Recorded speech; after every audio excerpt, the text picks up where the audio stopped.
السلام عليكم ورحمة الله.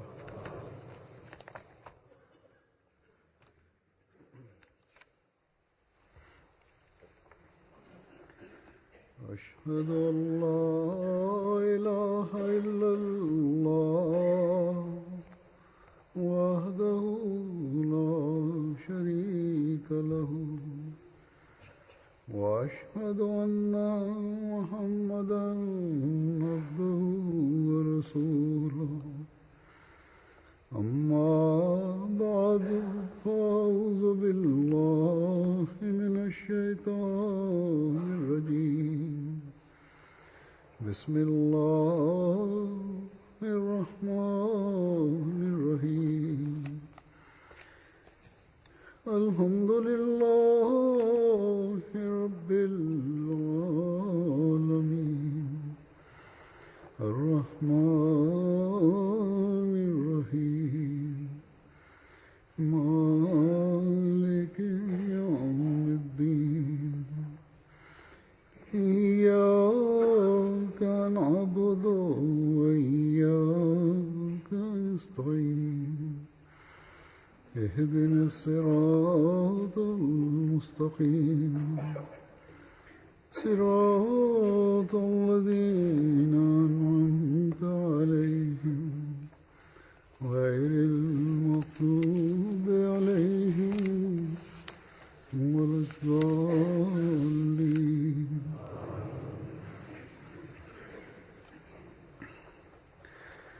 ഇൻഷാല്ലാ തആല ഇൻഷാ അല്ലാഹു തആല 3-4 ദിവസത്തിനകം അനുഗ്രഹീത റമദാൻ മാസം ആരംഭിക്കുന്നതാണ്.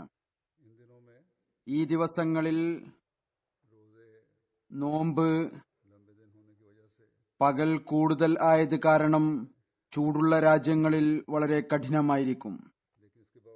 എങ്കിൽ കൂടി എല്ലാ ആരോഗ്യവാനായ പ്രായപൂർത്തിയായ വ്യക്തിയിലും ഇത് നിർബന്ധമാണ്. ചില അവസ്ഥകളിൽ നോമ്പെടുക്കുന്നതിൽ ഇളവും നൽകിയിട്ടുണ്ട്. ചില രാജ്യങ്ങളിൽ, ഈ ഉഷ്ണമേഖലാ രാജ്യങ്ങളിലും മറ്റു ചില നിബന്ധനകൾ ഉണ്ട്. അഥവാ നോമ്പ് എടുക്കാൻ സാധിക്കാത്ത അവസ്ഥകളാണ് എങ്കിൽ സൗകര്യം ഉണ്ട്. അതുപോലെ തന്നെ ചില രാജ്യങ്ങളിൽ ഇപ്പോൾ 22-23 മണിക്കൂർ പകലാണ്, 1-1.5 മണിക്കൂറാണ് രാത്രി. അതും രാത്രിയല്ല, മറിച്ച് വെളിച്ചം ഉണ്ടാകും. അതല്ലെങ്കിൽ പ്രഭാത സമയം പോലെ ആയിരിക്കും. അതുകൊണ്ട് അവിടുത്തെ ജമാഅത്തുകളോട് പറഞ്ഞിരിക്കുന്നത് സമയം കണക്കാക്കി തങ്ങളുടെ ഇടയത്താഴവും നോമ്പു തുറക്കുന്ന സമയവും നിശ്ചയിക്കുക എന്നാണ്. അത് അധിക സ്ഥലത്തും അടുത്തുള്ള രാജ്യങ്ങളിലെ സമയത്തെ കണക്കാക്കിക്കൊണ്ട് അല്ലെങ്കിൽ അവരുടെ സമയം അനുമാനിച്ചുകൊണ്ട് ഏകദേശം 18-19 മണിക്കൂർ സമയത്തെ നോമ്പായിരിക്കും ഈ ദിവസങ്ങളിൽ ഉണ്ടാവുക. അഥവാ ഇപ്രകാരം ചെയ്യുന്നില്ല എങ്കിൽ ഈ രാജ്യങ്ങളിൽ ഇടയത്താഴത്തിനും നോമ്പു തുറക്കുന്നതിനും ഒരു സമയവും ഉണ്ടാവുകയില്ല. തഹജ്ജുദ് നമസ്കരിക്കാൻ സാധിക്കുകയില്ല. ഇശാവും ഫജറിന്റെയും നമസ്കാരം നിശ്ചയിക്കാനും സാധിക്കുകയില്ല. ഏതായിരുന്നാലും ഈ പ്രദേശങ്ങളിൽ ഉള്ള ജമാഅത്തുകൾ അവർ ഇതനുസരിച്ച് പ്രവർത്തിക്കുന്നു. എപ്രകാരമാണ് അത് അഡ്ജസ്റ്റ് ചെയ്യേണ്ടത് അതനുസരിച്ച് പ്രവർത്തിക്കുന്നു. വൃദ്ധാനുഷ്ഠാനം ഇസ്ലാമിന്റെ അടിസ്ഥാന കൽപ്പനകളിൽപ്പെട്ടതാണ്. അത് പൂർത്തിയാക്കേണ്ടതും നിർബന്ധമാണ്.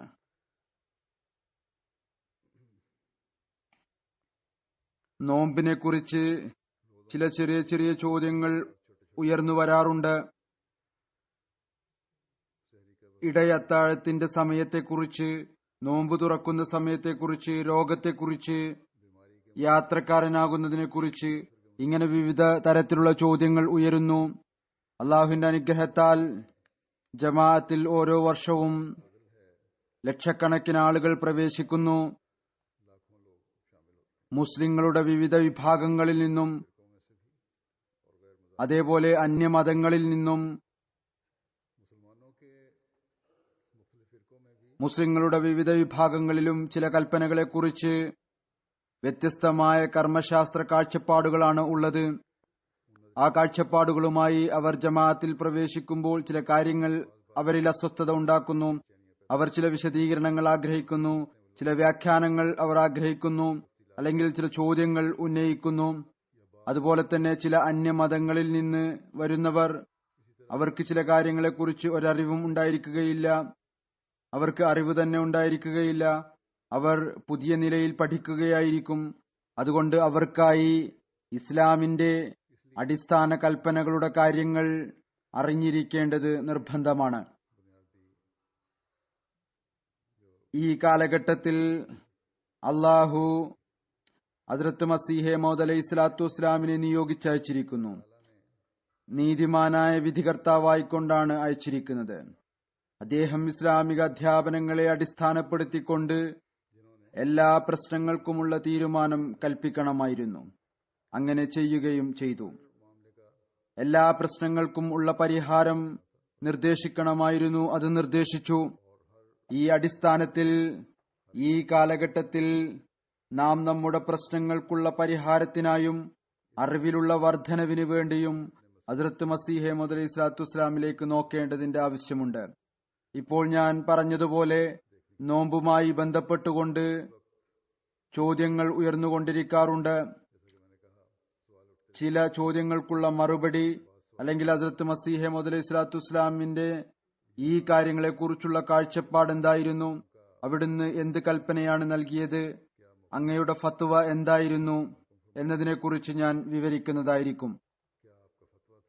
നാം ഓർക്കേണ്ടതാണ്, ഈ കാലഘട്ടത്തിൽ ശരീഅത്ത് കൽപ്പനകളെക്കുറിച്ച് ഹസ്രത്ത് മസീഹെ മൗദ് അലൈഹി സ്വലാത്തു വസ്സലാമിന്റെ കൽപ്പനയും കാഴ്ചപ്പാടുമാണ് നമുക്ക് ആ പ്രശ്നത്തിനുള്ള കർമ്മശാസ്ത്ര പരിഹാരവും തീരുമാനവും. ഒന്നാമതായി ഈ കാര്യം എല്ലായ്പ്പോഴും ഓർക്കേണ്ടതാണ്, ഇസ്ലാമിൽ കർമ്മങ്ങളുടെ അടിസ്ഥാനം തഖ്വയാണ്. അതുകൊണ്ട് തഖ്വയെ മുന്നിൽ വെച്ചുകൊണ്ട് നോമ്പിനെ കുറിച്ച് ഹസ്രത്ത് മസീഹെ മൗദ് അലൈഹി സ്വലാത്തു വസ്സലാമിന്റെ ഈ നിർദ്ദേശത്തെ മുന്നിൽ വെക്കുക. തങ്ങളുടെ നോമ്പുകളെ അള്ളാഹുവിനു വേണ്ടി സത്യസന്ധതയോടുകൂടി പൂർത്തിയാക്കുക. ചിലർ ഈ ചോദ്യം ഉന്നയിക്കുന്നു,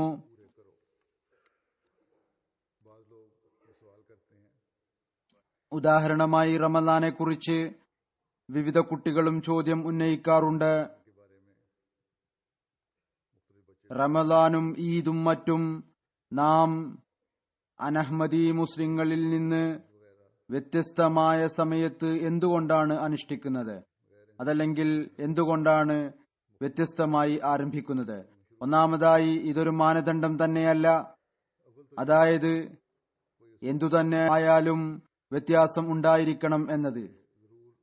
അതായത് നമ്മുടെ നോമ്പാരംഭിക്കുന്ന ദിവസവും ഈദിന്റെ ദിവസവും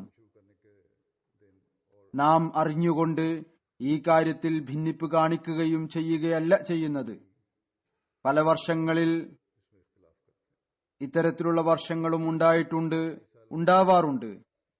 നമ്മുടെയും മറ്റു മുസ്ലിങ്ങളുടെയും നോമ്പും ഈദും ഒരേ ദിവസം തന്നെ ആയിരിക്കും.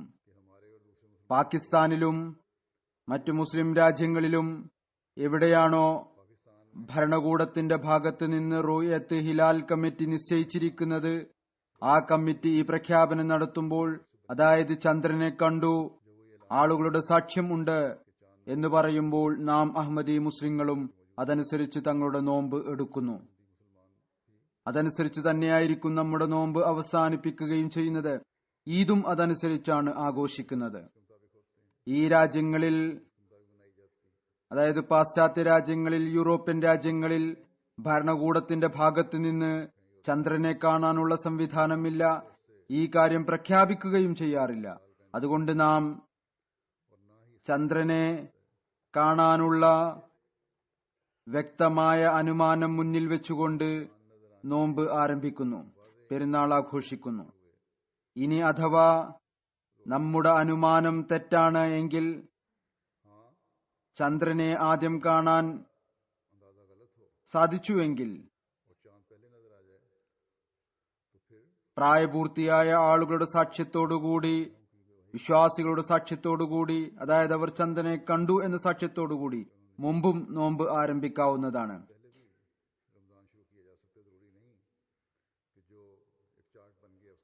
ഒരു ചാർട്ട് തയ്യാറാക്കി അതനുസരിച്ച് തന്നെ നോമ്പ് ആരംഭിക്കണം എന്ന നിർബന്ധം ഇല്ല.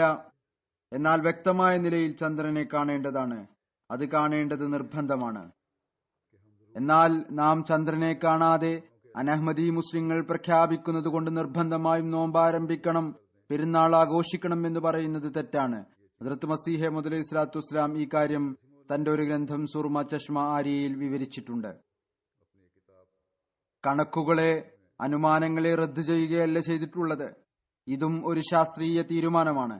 എന്നാൽ ചന്ദ്രനെ കാണുന്നതിന് പ്രാധാന്യം വിവരിച്ചിരിക്കുന്നു. ഹദ്റത്ത് മസീഹ് മൗഊദ് അലൈഹി സ്വലാത്തു വസ്സലാം പറയുന്നു, അള്ളാഹു മതകൽപ്പനകൾ ലളിതവും എളുപ്പവും ആക്കുന്നതിനു വേണ്ടി പൊതുജനങ്ങൾക്ക് കൃത്യവും നേരായതുമായ മാർഗം പറഞ്ഞു തന്നിരിക്കുന്നു. അനാവശ്യമായ പ്രസംഗങ്ങളിലും സങ്കീർണ പ്രശ്നങ്ങളിലും അകപ്പെടുത്തിയിട്ടില്ല.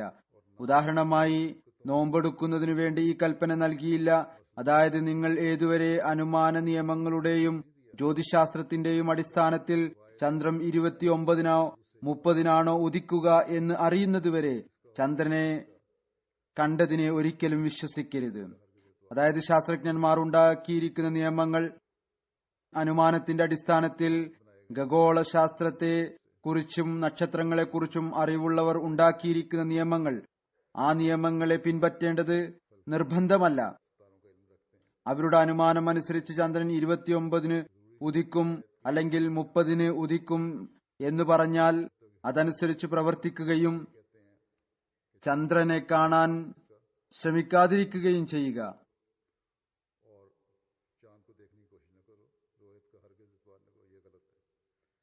ചന്ദ്രനെ കണ്ടുവെങ്കിൽ പൂർണ്ണമായും വിശ്വസിക്കാതിരിക്കുക. ഇത് തികച്ചും തെറ്റാണ്. ഇവിടുന്ന് പറഞ്ഞു, ഏതുവരെ ചന്ദ്രനെ കാണുന്നതിൽ ഒരിക്കലും വിശ്വസിക്കാതിരിക്കുകയും കണ്ണുകൾ അടച്ചുവെക്കുകയും ചെയ്യുക എന്നത് ശരിയല്ല.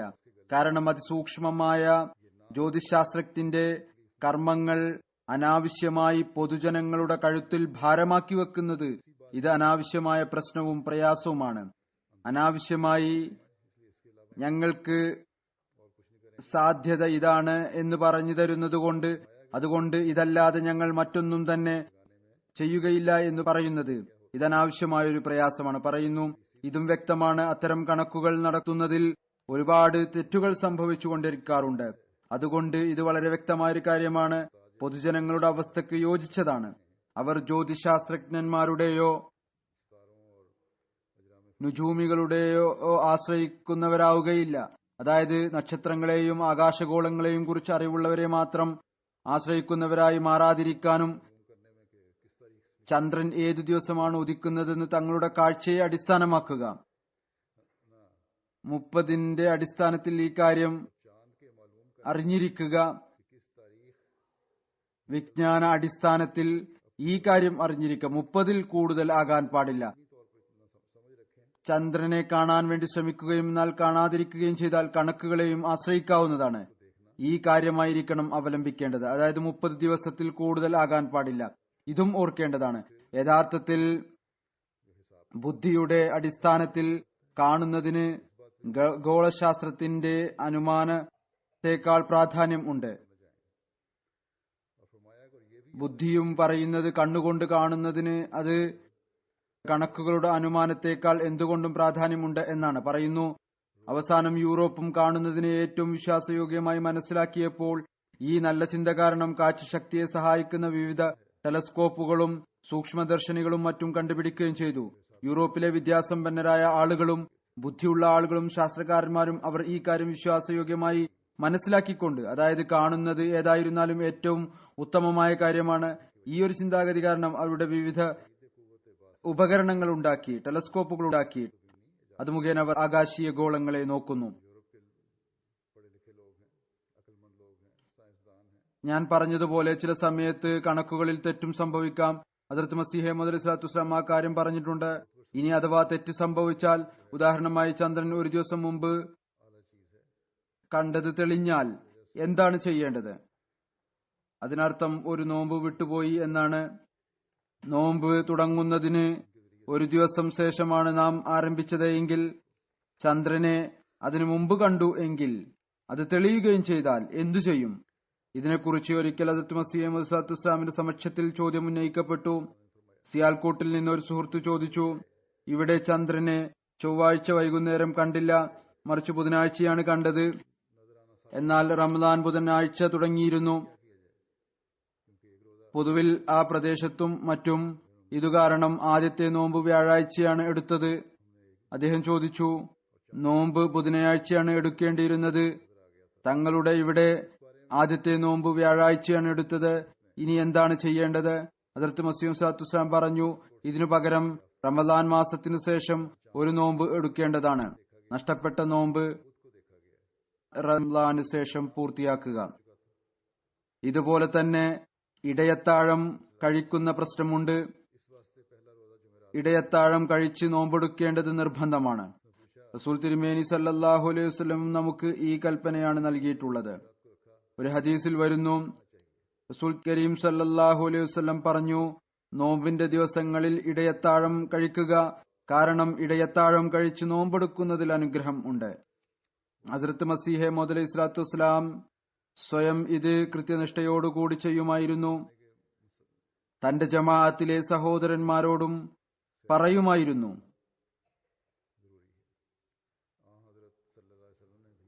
ഇടയത്താഴം നിർബന്ധമാണ് എന്ന്. അതുപോലെ തന്നെ കാദിയാനിൽ വരാറുണ്ടായിരുന്ന അതിഥികൾക്ക് വേണ്ടിയും ഇടയത്താഴത്തിനുള്ള സ്ഥിരമായ സംവിധാനം ഉണ്ടാക്കുമായിരുന്നു. എന്നല്ല, ഒരുക്കത്തോടുകൂടിയ നല്ല സംവിധാനം തന്നെ ഉണ്ടാകുമായിരുന്നു. ഇതിനെക്കുറിച്ച് ഹദ്റത്ത് സാഹിബ്സാദ മിർസ ബഷീർ അഹമ്മദ് സാഹിബ് റളിയല്ലാഹു തആല അൻഹു എഴുതുന്നു, മുൻഷി ജഫർ അഹമ്മദ് സാഹിബ് കപൂർ തലവി എനിക്ക് എഴുത്തു മുഖേന അറിയിച്ചു, ഞാൻ കാദിയാനിൽ മസ്ജിദ് മുബാറക്കിനോട് ചേർന്നുള്ള മുറിയിലാണ് താമസിച്ചിരുന്നത്. ഞാൻ ഒരിക്കൽ ഇടയത്താഴം കഴിക്കുകയായിരുന്നു. ഹദ്റത്ത് മസീഹ് മൗഊദ് അലൈഹി സ്വലാത്തു വസ്സലാം വന്നു. അവിടുന്ന് അത്താഴം കഴിക്കുന്നത് കണ്ടുകൊണ്ട് പറഞ്ഞു, താങ്കൾ പരിപ്പ് കൊണ്ടാണോ റൊട്ടി കഴിക്കുന്നത്? ഇടയത്താഴ സമയത്ത് ദാലും റൊട്ടിയുമാണ് കഴിച്ചുകൊണ്ടിരുന്നത്. അപ്പോൾ തന്നെ സംഘാടകനെ വിളിപ്പിച്ചു.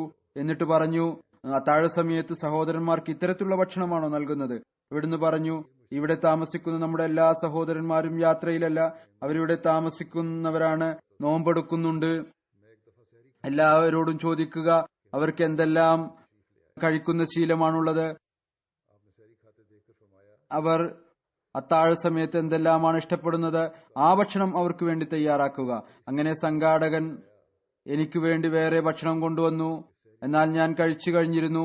ബാങ്കും വിളിച്ചിരുന്നു. ഹുസൂർ പറഞ്ഞു, കഴിച്ചോളൂ, ബാങ്ക് നേരത്തെയാണ് വിളിച്ചിരിക്കുന്നത്, അതിനെക്കുറിച്ച് ചിന്തിക്കേണ്ടതില്ല. ഹദ്റത്ത് മസീഹ് മൗഊദ് അലൈഹി സ്വലാത്തു വസ്സലാമിനോടൊപ്പം തഹജ്ജുദ് നമസ്കാരം അനുഷ്ഠിക്കുന്നതിനെക്കുറിച്ചും ഇടയത്താഴം കഴിച്ചതിനെക്കുറിച്ചും ഒരു നിവേദനം വിവരിച്ചുകൊണ്ട് ഹദ്റത്ത് മിർസ ബഷീർ അഹമ്മദ് സാഹിബ് പറയുന്നു, doctor B N Muhammad Ismail Sahib എന്നോട് വിവരിച്ചു, 1895 എനിക്ക് മുഴുവൻ റമദാൻ മാസവും കാദിയാനിൽ കഴിച്ചുകൂട്ടാൻ അവസരം ലഭിച്ചു. ഞാൻ മുഴുവൻ മാസവും ഹദ്റത്ത് സാഹിബിന്റെ പിന്നിൽ തഹജ്ജുദ് നമസ്കാരം അഥവാ തറാവീഹ് നമസ്കരിച്ചു. അങ്ങയുടെ ശീലം വിത്തർ രാത്രിയുടെ ആദ്യ ഭാഗത്ത് അനുഷ്ഠിക്കുമായിരുന്നു. തഹജ്ജുദ് നമസ്കാരം 2 റക്അത്തായി രാത്രിയുടെ അവസാന ഭാഗത്ത് അനുഷ്ഠിക്കുമായിരുന്നു. അതിൽ അവിടുന്ന് എല്ലായ്പ്പോഴും ആദ്യത്തെ റക്അത്തിൽ ആയത്തുൽ കുർസി ഓതുമായിരുന്നു. അതായത് അല്ലാഹു ലാ ഇലാഹ ഇല്ലാഹു മുതൽ വഹുവൽ അലിയുൽ അലീം വരെ. രണ്ടാമത്തെ റക്അത്തിൽ സൂറ ഇഖ്ലാസ് ഓതുമായിരുന്നു. റുകൂഇലും സുജൂദിലും യാ ഹയ്യു യാ ഖയ്യൂ ബിറഹ്മതിക വനസ്തഗീസ് എന്ന ദുആ അധികമധികം ചൊല്ലുമായിരുന്നു. ഇത്ര ശബ്ദത്തിലാണ് അവിടുന്ന് ചൊല്ലിയിരുന്നത്. അങ്ങയുടെ ശബ്ദം എനിക്ക് കേൾക്കാൻ സാധിക്കുമായിരുന്നു. അതുപോലെ തന്നെ അവിടുന്ന് എപ്പോഴും ഇടയത്താഴം തഹജ്ജുദ് നമസ്കാരത്തിന് ശേഷമാണ് കഴിപ്പിച്ചിരുന്നത്. അതിൽ ഇത്രമാത്രം വൈകിപ്പിക്കുമായിരുന്നു. ചിലപ്പോൾ കഴിച്ചുകൊണ്ടിരിക്കുമ്പോൾ തന്നെ ബാങ്ക് വിളിക്കുമായിരുന്നു. അവിടുന്ന് ചിലപ്പോൾ ബാങ്ക് അവസാനിക്കുന്നതുവരെ ഭക്ഷണം കഴിക്കുമായിരുന്നു. വിനീതൻ പറയുന്നു, ഹദ്റത്ത് മിർസ ബഷീർ അഹമ്മദ് സാഹിബ് പറയുകയാണ്, യഥാർത്ഥത്തിൽ മസ്അല ഇതാണ്, ഏതുവരെ പ്രഭാതം കിഴക്ക് ഉദയസ്ഥാനത്ത് വ്യക്തമാകുന്നില്ലയോ അതുവരെ ഇടയത്താഴം കഴിക്കൽ അനുവദനീയമാണ്. ബാങ്കുമായി ഇതിന് യാതൊരു ബന്ധവും ഇല്ല. കാരണം രാവിലെ ബാങ്കിന്റെ സമയവും പ്രഭാതം പൊട്ടി പുറപ്പെടുന്ന സമയത്തിനനുസരിച്ചാണ് നിശ്ചയിച്ചിരിക്കുന്നത്. അതുകൊണ്ട് ആളുകൾ പൊതുവിൽ ഇടയത്താഴത്തിന്റെ സമയം ബാങ്ക് വിളിക്കുന്നത് സമയമായി വിചാരിക്കുന്നു. ചില സ്ഥലങ്ങളിൽ കാദിയാനിൽ സുബഹിയുടെ ബാങ്ക് പ്രഭാതം തുടങ്ങുമ്പോൾ തന്നെ വിളിക്കുന്നു. ഒരുപക്ഷെ പിശക് കാരണമോ ശ്രദ്ധയില്ലായ്മ കൊണ്ടോ ഇതിനു മുമ്പും ആകാൻ സാധ്യതയുണ്ട്. അതുകൊണ്ട് അത്തരം അവസരങ്ങളിൽ ഹദ്റത്ത് മസീഹ് സ്വല്ലല്ലാഹു അലൈഹി വസല്ലം ബാങ്കിനെ ഒരു വിധത്തിലും പരിഗണിക്കാറുണ്ടായിരുന്നില്ല. പ്രഭാതം വ്യക്തമാകുന്നതുവരെ ഇടയത്താഴം കഴിക്കുമായിരുന്നു. യഥാർത്ഥത്തിൽ ശരീഅത്തിന്റെ ഉദ്ദേശവും ഈ കാര്യത്തിൽ ഇതാണ്. അതായത് വിജ്ഞാനപരവും കണക്കുപരമായും പ്രഭാതം ആരംഭിച്ചാൽ അതിനോടൊപ്പം ഭക്ഷണം ഉപേക്ഷിക്കുകയല്ല, മറിച്ച് ഉദ്ദേശം ഇതാണ്: പൊതുജനങ്ങൾക്ക് പ്രഭാതത്തിൽ വെള്ള വ്യക്തമാകുന്ന സമയത്താണ് ഭക്ഷണം ഉപേക്ഷിക്കുക. അതുകൊണ്ട് തബയ്യൻ എന്ന വാക്ക് ഈ കാര്യമാണ് വ്യക്തമാക്കുന്നത്. ഹദീസിലും വരുന്നു, റസൂൽ തിരുമേനി സല്ലല്ലാഹു അലൈഹി വസല്ലം പറഞ്ഞു, ബിലാലിന്റെ ബാങ്ക് കേട്ട് ഇടയത്താഴം നിർത്തരുത്, മറിച്ച് ഇബ്നു മക്തൂമിന്റെ ബാങ്ക് വരെ നിങ്ങൾ ഭക്ഷണം കഴിച്ചുകൊണ്ടിരിക്കുക. കാരണം ഇബ്നു മക്തൂം അന്ധനായിരുന്നു. ഏതുവരെ ആളുകൾ നേരം വെളുത്തു എന്ന ഒച്ചപ്പാടുണ്ടാക്കുന്നില്ലയോ അതുവരെ ബാങ്ക് വിളിക്കാറുണ്ടായിരുന്നില്ല. കഴിഞ്ഞ വർഷം ഒരു സഹോദരനോട് ഞാൻ പറഞ്ഞിരുന്നു, താങ്കൾ കൂടുതൽ വൈകി ഇടയത്താഴം കഴിച്ചുകൊണ്ടിരിക്കുന്നു. ഇത് പറഞ്ഞതുകൊണ്ട് അദ്ദേഹം രണ്ടാമതും നോമ്പെടുത്തു. ഒരുപക്ഷെ എന്റെ വാക്കുകൾ കേട്ടായിരിക്കാം. എന്നാൽ അദ്ദേഹം ഈ സമയത്തേക്കാൾ മുന്നോട്ടു പോയിട്ടില്ല എങ്കിൽ പിന്നെ അത് ശരിയാണ്. നോമ്പെടുക്കാതിരുന്നാൽ ഒരു കുഴപ്പവുമില്ല. ഇപ്പോഴും ഓരോരുത്തരും കൂടുതൽ എടുക്കാവുന്നതാണ്. ഇവിടെ ബാങ്ക് വിളിക്കാറില്ല. പ്രഭാതം ആരംഭിക്കുന്നത് നോക്കേണ്ടത് നിർബന്ധമാണ്. വെള്ള വീശുമ്പോൾ, വെള്ളനൂൽ വ്യക്തമാകുമ്പോൾ ആ സമയം വരെ ഇടയത്താഴം കഴിക്കാവുന്നതാണ്. ഇടയത്താഴ സമയത്ത് ഹദ്റത്ത് മസീഹ് മൗഊദ് അലൈഹിസ്സലാത്തു വസ്സലാമിന്റെ അതിഥി സൽക്കാരത്തിന്റെ മറ്റൊരു ഉദാഹരണമുണ്ട്. ഹദ്റത്ത് മിർസ ബഷീർ അഹമ്മദ് സാഹിബ് വിവരിക്കുന്നു, ഡോക്ടർ ഖലീഫ റഷീദുദ്ദീൻ സാഹിബ് മർഹൂമിന്റെ ഭാര്യ ലജ്ന ഇമായില്ല കാദിയാൻ മുഖേന എഴുതിയറിയിച്ചിരിക്കുന്നു. 1903 കാര്യമാണ്. ഞാനും ഡോക്ടർ സാഹിബ് മർഹൂം റുഡ്കിയിൽ നിന്ന് വന്നു. 4 ദിവസത്തെ അവധി ഉണ്ടായിരുന്നു. ഹുസൂർ പറഞ്ഞു, യാത്രയിൽ നോമ്പുണ്ടായിരിക്കുകയില്ല. ഞങ്ങൾ പറഞ്ഞു, ഇല്ല ഹുസൂർ, ഞങ്ങൾക്ക് ഗുലാബി മുറി താമസിക്കാനായി നൽകി. ഡോക്ടർ സാഹിബ് പറഞ്ഞു, ഞങ്ങൾ നോമ്പ് എടുക്കുന്നതാണ്. അവിടുന്ന് പറഞ്ഞു, വളരെ നല്ലത്. പിന്നീട് പറഞ്ഞു, നിങ്ങൾ യാത്രയിലാണ്. ഡോക്ടർ സാഹിബ് പറഞ്ഞു, ഹുസൂർ, ഏതാനും ദിവസം താമസിക്കണം, നോമ്പെടുക്കാൻ ആഗ്രഹം തോന്നുന്നു. അവിടുന്ന് പറഞ്ഞു, നല്ലത്, നാം നിങ്ങൾക്ക് കശ്മീരി പൊറാഠെ കഴിപ്പിക്കുന്നതായിരിക്കും. ഞങ്ങൾ വിചാരിച്ചു, അള്ളാഹുവിന് അറിയാം കശ്മീരി പൊറാഠെ എങ്ങനെ ഉണ്ടാക്കും എന്ന്. ഇടയത്താഴ സമയമായപ്പോൾ ഞങ്ങൾ തഹജ്ജുദും നഫലും അനുഷ്ഠിച്ചു കഴിഞ്ഞപ്പോൾ ഭക്ഷണം വന്നു. ഹസ്രത്ത് അഖ്ദസ് മസീഹ് മൗഊദ് അലൈഹി സ്വലാത്തു വസ്സലാം സ്വയം ഗുലാബി മുറിയിൽ വരികയും അത് വീടിന്റെ താഴത്തെ നിലയിൽ ആയിരുന്നു. ഹസ്രത്ത് മൗലവി അബ്ദുൽ കരീം സാഹിബ് വീടിന്റെ മുകളിൽ 3ാമത്തെ നിലയിലാണ് താമസിച്ചിരുന്നത്. അദ്ദേഹത്തിന്റെ ആദ്യ ഭാര്യ കരീം ബീവി സാഹിബ അവരെ മൗലവിയാനി എന്നാണ് വിളിച്ചിരുന്നത്. അവർ കശ്മീരി ആയിരുന്നു. പൊറാഠെ നല്ലവണ്ണം പാകം ചെയ്യുമായിരുന്നു. ഹുസൂർ ഞങ്ങൾക്ക് വേണ്ടി ഈ പൊറാഠെ അവരെ കൊണ്ടാണ് പാകം ചെയ്യിപ്പിച്ചിരുന്നത്. ചൂടുള്ള പൊറാഠ മുകളിൽ നിന്നും വരുമായിരുന്നു. ഹുസൂർ സ്വയം എടുത്ത് ഞങ്ങളുടെ മുന്നിൽ വെക്കുമായിരുന്നു. പറയുമായിരുന്നു, നല്ലവണ്ണം കഴിക്കുക. എനിക്ക് നാണം തോന്നുമായിരുന്നു. ഡോക്ടർ സാഹിബും നാണം തോന്നിയിരുന്നു. എന്നാൽ ഹുസൂറിന്റെ സ്നേഹത്തിന്റെയും വാത്സല്യത്തിന്റെയും ഔദാര്യത്തിന്റെയും സ്വാധീനം ഞങ്ങളുടെ ഹൃദയത്തിൽ ഉണ്ടായത് നിമിത്തം ഓരോ രോമങ്ങളിലും സന്തോഷം അലടിക്കുകയായിരുന്നു. ഇത്രയുമായപ്പോഴേക്കും ബാങ്ക് വിളിച്ചു. അപ്പോൾ ഹുസൂർ പറഞ്ഞു, ഇനിയും കഴിക്കുക, ഇനിയും ഒരുപാട് സമയമുണ്ട്. പറഞ്ഞു, ശുദ്ധ ഖുർആനിൽ അല്ലാഹു പറഞ്ഞിട്ടുണ്ട്, കുലൂ വശറബു ഹത്താ യതബയ്യന ലക്കുമുൽ ഖൈത്തുൽ അബ്യദു മിൻ ഖൈത്തുൽ അസ്വദി മിനൽ ഫജ്ർ.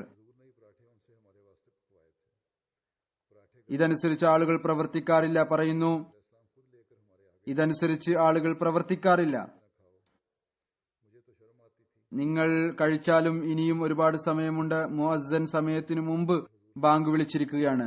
പിന്നീട് പറയുന്നു, ഏതുവരെ ഞങ്ങൾ ഭക്ഷണം കഴിച്ചുവോ അതുവരെ ഹുസൂർ നിൽക്കുകയും ഉലാത്തിക്കൊണ്ടിരിക്കുകയും ചെയ്തുകൊണ്ടിരുന്നു. ഡോക്ടർ സാഹിബ് എല്ലാവിധത്തിലും പറഞ്ഞു നോക്കി, ഹുസൂർ, താങ്കൾ ഇരുന്നാലും ഞാൻ സ്വയം സേവകയിൽ നിന്ന് പൊറാഠെ വാങ്ങിക്കാം, അല്ലെങ്കിൽ എന്റെ ഭാര്യ വാങ്ങിക്കൊള്ളും. എന്നാൽ ഹുസൂർ കേട്ടില്ല. ഞങ്ങൾക്ക് വേണ്ടി അതിഥി സൽക്കാരത്തിൽ മുഴുകി. ഈ ഭക്ഷണത്തിൽ കറിയും മറ്റു സാധനങ്ങളും ഉണ്ടായിരുന്നു. തീർച്ചയായും നല്ല ഭക്ഷണം കഴിക്കുക, എന്നാൽ അതിലും ഒരു മധ്യനില ഉണ്ടായിരിക്കേണ്ടതാണ്. നാം നോമ്പെടുത്തിരിക്കുകയാണ്, അല്ലെങ്കിൽ നോമ്പ് എടുക്കണം എന്ന ചിന്തയും ഉണ്ടാകേണ്ടതാണ്. ഇതുമായി ബന്ധപ്പെട്ട് ഹദ്റത്ത് മസീഹ് മൗഊദ് അലൈഹിസ്സലാത്തു വസ്സലാമിനെ ഉദ്ധരിച്ചുകൊണ്ട് ഹദ്റത്ത് മുസ്ലിം മൗഊദ് റളിയല്ലാഹു തആല അൻഹു പറയുന്നു, അല്ലാഹു പറയുന്നു, യുരീദുല്ലാഹു ബിക്കുമുൽ യുസ്ര വലാ യുരീദു ബിക്കുമുൽ ഉസ്ര. നിങ്ങൾ വിശ്വസിക്കുകയും പിന്നീട് പ്രയാസത്തിൽ അകപ്പെടുകയും ചെയ്യുക എന്നത് നമുക്ക് സഹിക്കുമായിരുന്നില്ല. അതുകൊണ്ട് നാം നോമ്പ് നിർബന്ധമാക്കിയത്. അള്ളാഹു ആണ് ഇത് പറയുന്നത്, നിങ്ങളുടെ പ്രയാസങ്ങൾ അകലുന്നതിനു വേണ്ടി. ഈ പോയിന്റാണ് വിശ്വാസിയെ വിശ്വാസിയാക്കുന്നത്. ഈ പോയിന്റ് ഒരു പ്രത്യേകമായ ഓർക്കേണ്ട പോയിന്റാണ്. നാം നിങ്ങൾക്ക് എളുപ്പമാണ് ആഗ്രഹിക്കുന്നത്, ഞെരുക്കം അല്ല ആഗ്രഹിക്കുന്നത്. അതിന്റെ വിശദീകരണം എന്താണ്? ഈ പോയിന്റാണ് ഒരു മുഅ്മിനെ യഥാർത്ഥത്തിൽ മുഅ്മിനാക്കുന്നത്. അത് ഇതാണ്: ദീനിനു വേണ്ടി വ്രതത്തിൽ വിശന്നിരിക്കുന്നത് അല്ലെങ്കിൽ ദീനിനു വേണ്ടി ത്യാഗം ചെയ്യുന്നത് മനുഷ്യന് ഏതെങ്കിലും വിധത്തിലുള്ള നഷ്ടത്തിന് കാരണമാവുകയില്ല, മറിച്ച് പൂർണ്ണമായും പ്രയോജനത്തിന് കാരണമാണ്. ഏതൊരാളാണോ റമദാനിൽ മനുഷ്യൻ പട്ടിണി കിടക്കും എന്ന് ചിന്തിക്കുന്നത്, അയാൾ വിശുദ്ധ ഖുർആനെ കളവാക്കുകയാണ് ചെയ്യുന്നത്. കാരണം അള്ളാഹു പറയുന്നു, നിങ്ങൾ വിശപ്പുള്ളവരായിരുന്നു, നാം റമദാൻ നിശ്ചയിച്ചു നിങ്ങൾ ഭക്ഷണം കഴിക്കുന്നതിന് വേണ്ടി. ഇതിൽ നിന്നറിയാൻ സാധിക്കുന്നു, അള്ളാഹു കഴിപ്പിക്കുന്ന ഭക്ഷണമാണ് ഭക്ഷണം. യഥാർത്ഥ ജീവിതം ഇത് മുഖേനയാണ്. ഇതുകൂടാതെയുള്ളത് ഭക്ഷണം, അത് ഭക്ഷണമല്ല, കല്ലാണ്. അത് കഴിക്കുന്നവരുടെ നാശത്തിന് കാരണമാണ്. വിശ്വാസിയുടെ നിർബന്ധ കടമയാണ് അവരുടെ വായിൽ പോകുന്ന ഉരുളയെക്കുറിച്ച് ആദ്യം നോക്കേണ്ടത് അത് ആർക്കുള്ളതാണ്. അഥവാ അത് അള്ളാഹുവിനുള്ളതാണ് എങ്കിൽ അതാണ് ഭക്ഷണം. അഥവാ അത് നഫ്സിനു വേണ്ടിയാണ് എങ്കിൽ അത് ഭക്ഷണമല്ല. ഇടയത്താഴവും അള്ളാഹുവിന്റെ കൽപ്പന പ്രകാരമാണ്. അഥവാ നല്ലതാണ് കഴിക്കുന്നത് എങ്കിൽ അത് അള്ളാഹുവിനു വേണ്ടിയാണ്. ഏതുപോലെ റസൂൽ തിരുമേനി സല്ലല്ലാഹു അലൈഹി വസല്ലം പറഞ്ഞുവോ അതിൽ അനുഗ്രഹമുണ്ട്. എന്നാൽ കേവലം വയറ് നിറക്കാനാണ് എങ്കിൽ, അല്ല ഭക്ഷണം കഴിക്കുക എന്നതാണ് ഉദ്ദേശമെങ്കിൽ, സ്വാദ് നേടുക എന്നതാണ് ഉദ്ദേശമെങ്കിൽ അത് നഫ്സിനു വേണ്ടിയാണ്. പിന്നീട് തുടർന്ന് മുസ്ലിമോ വിശദീകരിക്കുന്നു, ഏതൊരു വസ്ത്രമാണോ അള്ളാഹുവിന് വേണ്ടി ധരിക്കുന്നത് അതാണ് വസ്ത്രം. ഏതൊന്നാണോ സ്വന്തം നഫ്സിനു വേണ്ടി ധരിക്കുന്നത് അത് നഗ്നതയാണ്. നോക്കൂ, എത്ര മനോഹരമായ രീതിയിൽ പറഞ്ഞു തന്നിരിക്കുന്നു. ഏതുവരെ അള്ളാഹുവിനു വേണ്ടി പ്രയാസങ്ങളും ബുദ്ധിമുട്ടുകളും സഹിക്കുന്നുവോ അതുവരെ നിങ്ങൾക്ക് സുഖം നേടാൻ സാധ്യമല്ല. ഇത് മുഖേന ഇത്തരം ചിന്താഗതിക്കാരുടെ ചിന്തയും വ്യാജമായി തീരും. ഹദ്റത്ത് മസീഹെ മൗഊദ് അലൈഹി സ്വലാത്തു വസ്സലാമിന്റെ വാക്കുകൾ അനുസരിച്ച് അവർ റംസാനെ തടിവെക്കുവാനുള്ള മാർഗമാക്കി മാറ്റുന്നു. ചിലരുണ്ട്, റംസാനിൽ അവരുടെ ഭാരം കുറയുന്നതിനു പകരം കൂടുന്നു. ഹുസൂർ പറയുമായിരുന്നു, ചിലരെ സംബന്ധിച്ചിടത്തോളം റമദാൻ കുതിരകൾക്ക് ഭക്ഷണകാലം പോലെയാണ്. അത് ഗോതമ്പിന്റെയും ജോയിന്റെയും ഭക്ഷണമാണ്. ആ കാലത്ത് അവർ നല്ലപോലെ നെയ്യും മിഠായിയും മറ്റു ഭക്ഷണം കഴിക്കുന്നു. അങ്ങനെ ഭക്ഷണകാലത്തിനു ശേഷം കുതിരകൾ ഇറങ്ങുന്നത് പോലെ ഇറങ്ങുന്നു. ഈ കാര്യങ്ങളെല്ലാം റംസാന്റെ അനുഗ്രഹം കുറക്കുന്നതാണ്. ഒരു ഭാഗത്ത് ഇടയത്താഴം കഴിക്കാനുള്ള കൽപ്പനയാണുള്ളത്, അതിൽ അനുഗ്രഹമുണ്ട്. നോമ്പ് തുറക്കുക, അതിൽ അനുഗ്രഹമുണ്ട്. എന്നാൽ മറുഭാഗത്ത് കേവലം ഭക്ഷണം മാത്രമാണ് ലക്ഷ്യമെങ്കിൽ അത് അനുഗ്രഹത്തെ കുറക്കുകയും ചെയ്യുന്നു. മധ്യനില നിർബന്ധമാണ്. ആ നല്ല ഭക്ഷണം കഴിക്കുക, എന്നാൽ മധ്യനിലയോടുകൂടി. യാത്രയിലും രോഗാവസ്ഥയിലും നോമ്പ് അനുവദനീയമല്ല. ഹദ്റത്ത് മുസ്ലിം ഒരു സ്ഥലത്ത് പറയുന്നു, എനിക്ക് നല്ലവണ്ണം ഓർമ്മയുണ്ട്, ഇപ്പോൾ ഗൈർ മുബായി ആയിട്ടുള്ള അവരുടെ നേതാവായ യാക്കൂബ് ബേഗ് സാഹിബാണ് എന്ന് തോന്നുന്നു. ഒരിക്കൽ പുറത്തുനിന്ന് വന്നു. അസറിന്റെ സമയമായിരുന്നു. ഹദ്റത്ത് മസീഹ് സ്വല്ലല്ലാഹു അലൈഹി വസല്ലം നോമ്പ് തുറക്കാനായി ശക്തി ചൊലുത്തി പറയുന്നു, യാത്രയിൽ നോമ്പ് അനുവദനീയമല്ല. അതുപോലെ ഒരിക്കൽ രോഗത്തെക്കുറിച്ചുള്ള പരാമർശമുണ്ടായി പറഞ്ഞു, നമ്മുടെ അഭിപ്രായം ഇതിൽ നിന്ന് പ്രയോജനം എടുക്കണം എന്നാണ്. ദീൻ കാഠിന്യമല്ല, മറിച്ച് എളുപ്പമാക്കാനാണ് പഠിപ്പിക്കുന്നത്. ഹദ്റത്ത് മസീഹ് മൗഊദ് അലൈഹി സ്വലാത്തു വസ്സലാം പറയുന്നു, യാത്രക്കാരും രോഗിയും നോമ്പെടുക്കാൻ സാധിക്കുമെങ്കിൽ എടുത്തുകൊള്ളട്ടെ എന്ന് പറയുന്നവരെ നാം ശരിയായി മനസ്സിലാക്കുന്നില്ല. ഇതുമായി ബന്ധപ്പെട്ട ഹദ്റത്ത് ഖലീഫത്തുൽ മസീഹ് അവ്വൽ മുഹ്യിദ്ദീൻ ഇബ്നു അറബിയുടെ ഒരു ഖൗൽ വിവരിച്ചു. യാത്രയിലും രോഗാവസ്ഥയിലും നോമ്പെടുക്കുന്നത് അവിടുന്ന് അനുവദനീയമായി മനസ്സിലാക്കിയിരുന്നില്ല. അദ്ദേഹത്തിന്റെ അഭിപ്രായ പ്രകാരം അത്തരം അവസ്ഥയിൽ എടുക്കുന്ന നോമ്പ് വീണ്ടും എടുക്കേണ്ടതാണ്. ഇത് കേട്ട് ഹദ്റത്ത് മസീഹ് മൗഊദ് അലൈഹി സ്വലാം പറഞ്ഞു, നമ്മുടെ അഭിപ്രായം ഇത് തന്നെയാണ്. ഹദ്റത്ത് മസീഹ് സ്വല്ലല്ലാഹു അലൈഹി വസല്ലം മറ്റൊരവസരത്തിൽ പറഞ്ഞു, അദ്ദേഹം പ്രഭാഷണം നടത്തുകയായിരുന്നു. എന്നോട് ചോദ്യം ചോദിച്ചിരിക്കുന്നു. അതിതാണ്, ഹദ്റത്ത് മസീഹ് സ്വല്ലല്ലാഹു അലൈഹി വസല്ലം നോമ്പിനെ കുറിച്ച് ഈ ഫത്വ നൽകിയിരിക്കുന്നു, രോഗിയും യാത്രക്കാരനും അഥവാ നോമ്പ് എടുക്കുകയാണെങ്കിൽ അവരിൽ കൽപ്പിന് ലംഘിച്ചതിന്റെ ഫത്വ നിർബന്ധമാകും. അൽ ഫസലിൽ ഹദ്റത്ത് മുസ്ലിം മൗഊദിന്റെ ഭാഗത്ത് നിന്ന് ഒരു വിളംബരം പ്രസിദ്ധീകരിച്ചിട്ടുണ്ട്. വാർഷിക ജൽസയിൽ വരുന്ന അഹമ്മദി സഹോദരങ്ങൾ ഇവിടെ വന്ന് നോമ്പ് എടുക്കാവുന്നതാണ്. ജൽസയുടെ ദിവസങ്ങളിൽ തന്നെയും നോമ്പും വന്നു. ആ ദിവസങ്ങളിൽ ജൽസ നടന്നു. എന്നാൽ നോമ്പെടുക്കണം എന്ന് ആഗ്രഹിച്ചിരുന്നവർ നോമ്പെടുത്തു. ഇവിടുന്ന് പറയുന്നു, ആരെങ്കിലും നോമ്പെടുക്കാതിരിക്കുകയും പിന്നീട് എടുക്കുകയും ചെയ്യുകയാണെങ്കിൽ അവരിലും ഒരു വിധത്തിലുള്ള ആക്ഷേപം ഉണ്ടായിരിക്കുന്നതല്ല. ഈ ഒരു വിളംബരമാണ് പ്രസിദ്ധീകരിച്ചിരുന്നത്. ഇതിനെക്കുറിച്ച് ഒന്നാമതായി ഞാൻ ഇത് പറയാൻ ആഗ്രഹിക്കുന്നു. എന്റെ ഒരു ഫത്വയും അൽ ഫസലിൽ പ്രസിദ്ധീകരിച്ചിട്ടില്ല. ഹദ്റത്ത് മസീഹ് മൗഊദ് അലൈഹി സ്വലാത്തു വസ്സലാമിന്റെ ഒരു ഫത്വ എന്റെ റിവായത്തിൽ നിന്ന് അൽ ഫസൽ പ്രസിദ്ധീകരിച്ചിട്ടുണ്ട്. യഥാർത്ഥ കാര്യം ഇതാണ്: ഖിലാഫത്ത് കാലഘട്ടത്തിന്റെ ആദ്യ ദിവസങ്ങളിൽ യാത്രയിൽ നോമ്പെടുക്കുന്നതിൽ നിന്ന് ഞാൻ വിലക്കാറുണ്ടായിരുന്നു. കാരണം ഞാൻ ഹദ്റത്ത് മസീഹ് മൗഊദ് അലൈഹി സ്വലാത്തു വസ്സലാമിനെ കണ്ടിരുന്നു. അവിടുന്ന് യാത്രക്കാരൻ നോമ്പെടുക്കാൻ അനുവാദം നൽകാറുണ്ടായിരുന്നില്ല. ഒരിക്കൽ ഞാൻ കണ്ടു, മിർസ അയ്യൂബ് ബേഗ് സാഹിബ് റംദാനിൽ വന്നു. അദ്ദേഹം നോമ്പെടുത്തിരുന്നു. എന്നാൽ അസ്റിന്റെ സമയത്ത് അദ്ദേഹം എത്തിയപ്പോൾ ഹദ്റത്ത് മസീഹ് മൗഊദ് അലൈഹി സ്വലാത്തു വസ്സലാം ഇത് പറഞ്ഞുകൊണ്ട് അദ്ദേഹത്തിന്റെ നോമ്പ് മുറിപ്പിച്ചു. യാത്രക്കാരന് നോമ്പെടുക്കുന്നത് അനുവദനീയമല്ല. ഇതിൽ വലിയ ചർച്ചയും സംസാരവും നടന്നു. ഹദ്റത്ത് ഖലീഫത്തുൽ മസീഹ് അവ്വൽ ആരുടെയെങ്കിലും കാലിടറിപ്പോകാതിരിക്കാനായി അദ്ദേഹം ഇബ്നു അറബിയുടെ കൗൽ ഉദ്ധരിച്ചു. അദ്ദേഹം ഇതാണ് പറയുന്നത് എന്ന് പറഞ്ഞു. ഹദ്റത്ത് മുസ്ലിം മൗദ് പറയുകയാണ്, ഈ സംഭവത്തിന്റെ സ്വാധീനം എന്നിൽ ഉണ്ടായത് കാരണം ഞാൻ യാത്രയിൽ നോമ്പെടുക്കുന്നതിൽ നിന്ന് തടയുമായിരുന്നു. എന്നാൽ ഇപ്രകാരം സംഭവം ഉണ്ടായി. ഒരു റംദാനിൽ മൗലവി അബ്ദുള്ള സാഹിബ് സന്നോരി ഇവിടെ റംദാൻ കഴിച്ചുകൂട്ടുന്നതിന് വേണ്ടി വന്നു. അദ്ദേഹം പറഞ്ഞു, ഞാൻ കേട്ടു താങ്കൾ പുറത്തുനിന്ന് വരുന്നവരെ നോമ്പെടുക്കുന്നതിൽ നിന്ന് വിലക്കുന്നുണ്ട്. എന്നാൽ എന്റെ റിവായത്താണ്. ഇവിടെ ഒരു സാഹിബ് വന്നു. അദ്ദേഹം മസീഹ് മൗഊദ് അലൈഹി സ്വലാത്തു വസ്സലാമിനോട് പറഞ്ഞു, എനിക്കിവിടെ താമസിക്കണം. അപ്പോൾ ഞാൻ നോമ്പെടുക്കണോ അതോ എടുക്കേണ്ടയോ?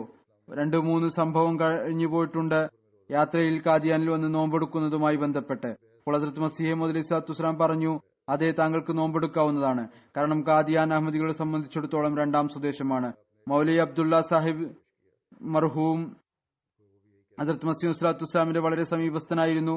ഹദ്റത്ത് മുസ്ലിം മൗദ് പറയുകയാണ്, വളരെ സമീപസ്ഥനായിരുന്നുവെങ്കിലും ഞാൻ അദ്ദേഹത്തിന്റെ റിവായത്തിനെ മാത്രം അവലംബിച്ചില്ല.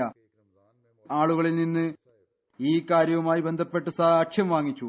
അപ്പോൾ അറിയാൻ സാധിച്ചു, ഹദ്റത്ത് മസീഹ് മൗഊദ് അലൈഹി സ്വലാത്തു വസ്സലാം കാദിയാനിൽ താമസിക്കുന്ന ദിവസങ്ങളിൽ നോമ്പെടുക്കാനുള്ള അനുവാദം നൽകാറുണ്ടായിരുന്നു. എന്നാൽ വരികയും പോവുകയും ചെയ്യുന്ന ദിവസങ്ങളിൽ നോമ്പെടുക്കാൻ അനുവാദം നൽകിയിരുന്നില്ല. അത് കാരണം എനിക്ക് ആദ്യത്തെ ചിന്താഗതി ഉപേക്ഷിക്കേണ്ടതായി വന്നു. പിന്നീട് ഇപ്രാവശ്യം റമദാനിൽ വാർഷിക ജൽസ വരുമ്പോൾ ചോദ്യം ഉയർന്നു, വരുന്നവർ നോമ്പെടുക്കേണ്ടതുണ്ടോ അതോ ഇല്ലയോ?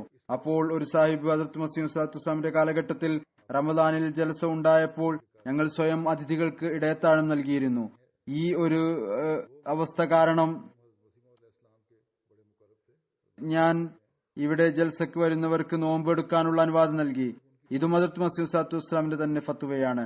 മുൻ പണ്ഡിതന്മാർ യാത്രയിൽ നോമ്പെടുക്കുന്നതോ അനുവദനീയമായി പറഞ്ഞിട്ടുണ്ട്. ഈ ഇന്നത്തെ യാത്രയെ അനഹമ്മദി മൗലവിമാർ യാത്രയായി പോലും കരുതുന്നില്ല. എന്നാൽ ഹദ്റത്ത് മസീഹ് സ്വലാത്തു വസ്സലാം യാത്രയിൽ നോമ്പെടുക്കുന്നത് വിലക്കിയിട്ടുണ്ട്. പിന്നീട് അദ്ദേഹം തന്റെ ഇതുകൂടി പറഞ്ഞിട്ടുണ്ട്, ഇവിടെ കാദിയാനിൽ വന്ന് നോമ്പെടുക്കുന്നത് അനുവദനീയമാണ്.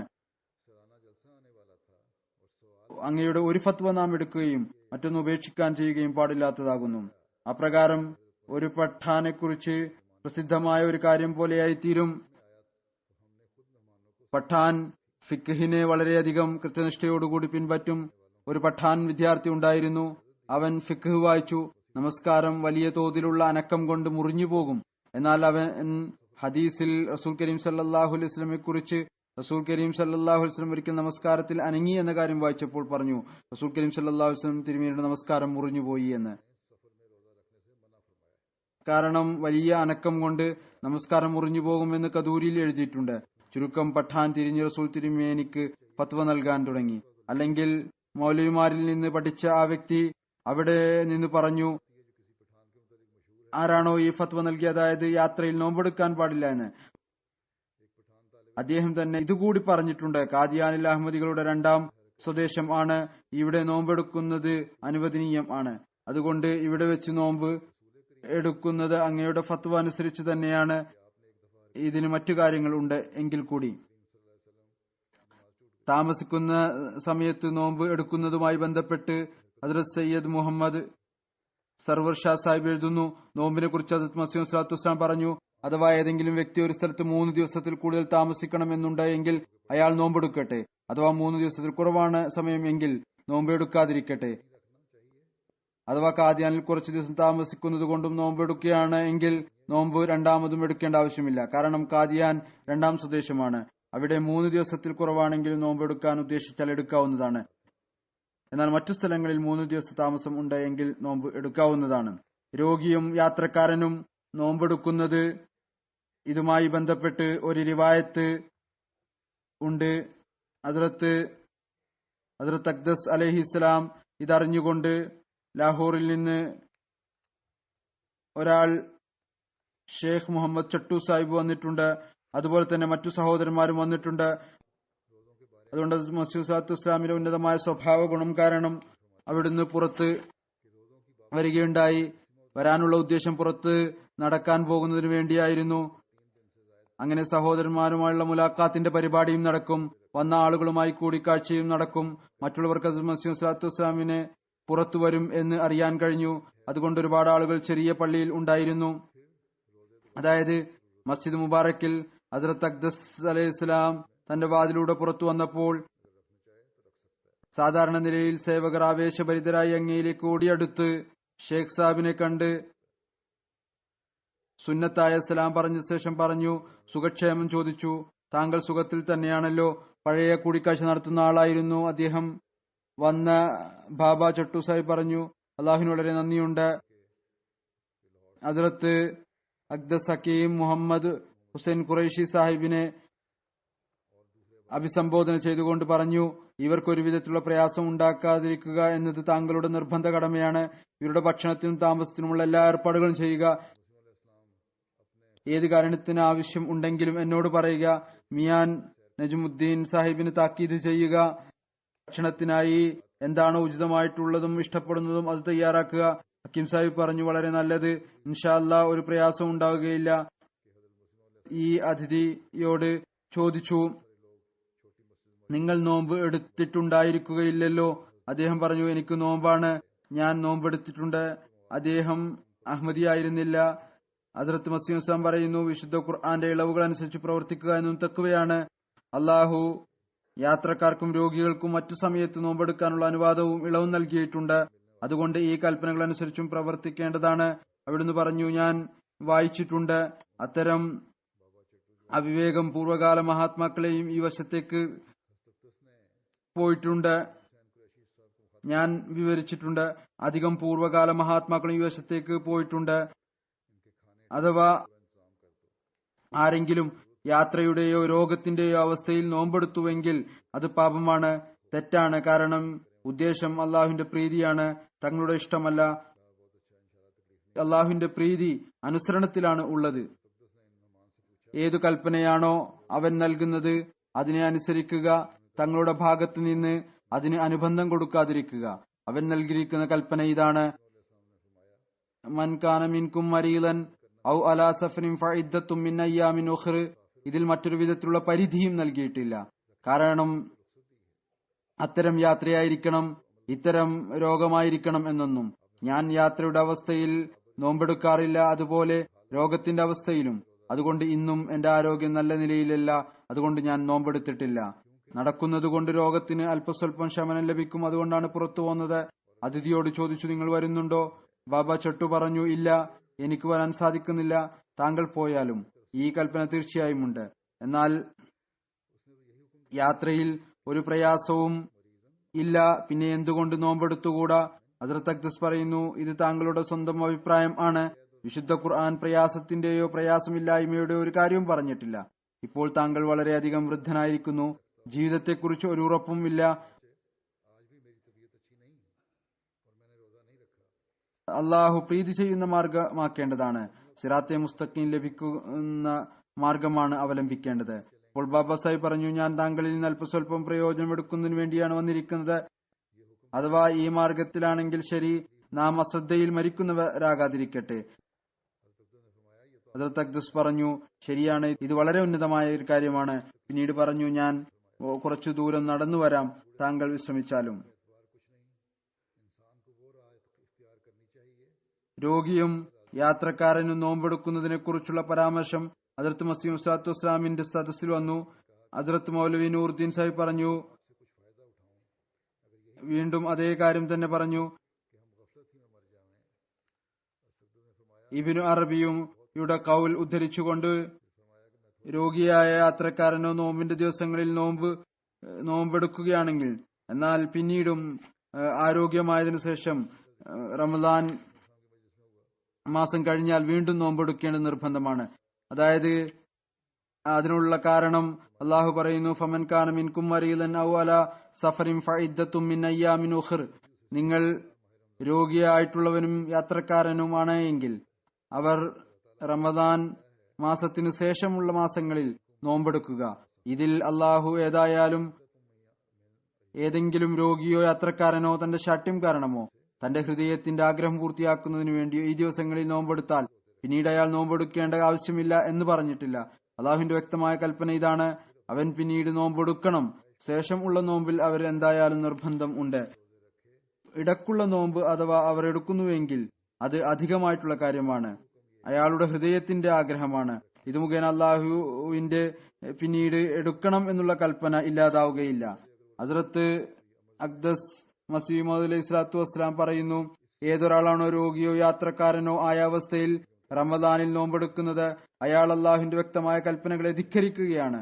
അള്ളാഹു വ്യക്തമായ നിലയിൽ പറഞ്ഞിട്ടുണ്ട്, രോഗിയും യാത്രക്കാരൻ നോമ്പെടുക്കരുത്. ലോകത്തിൽ നിന്ന് ആരോഗ്യം ലഭിച്ചതിനു ശേഷം, യാത്ര അവസാനിച്ചതിനു ശേഷമാണ് നോമ്പെടുക്കേണ്ടത്. അള്ളാഹുവിന്റെ ഈ കൽപ്പനകൾ അനുസരിച്ച് പ്രവർത്തിക്കേണ്ടതാണ്. കാരണം മോക്ഷം അനുഗ്രഹം കൊണ്ടാണ്. തങ്ങളുടെ കർമ്മങ്ങളുടെ ഫലം കൊണ്ട് ആർക്കും മോക്ഷം നേടാൻ സാധ്യമല്ല. ബലപ്രയോഗം കൊണ്ട് മോക്ഷം നേടാൻ സാധ്യമല്ല.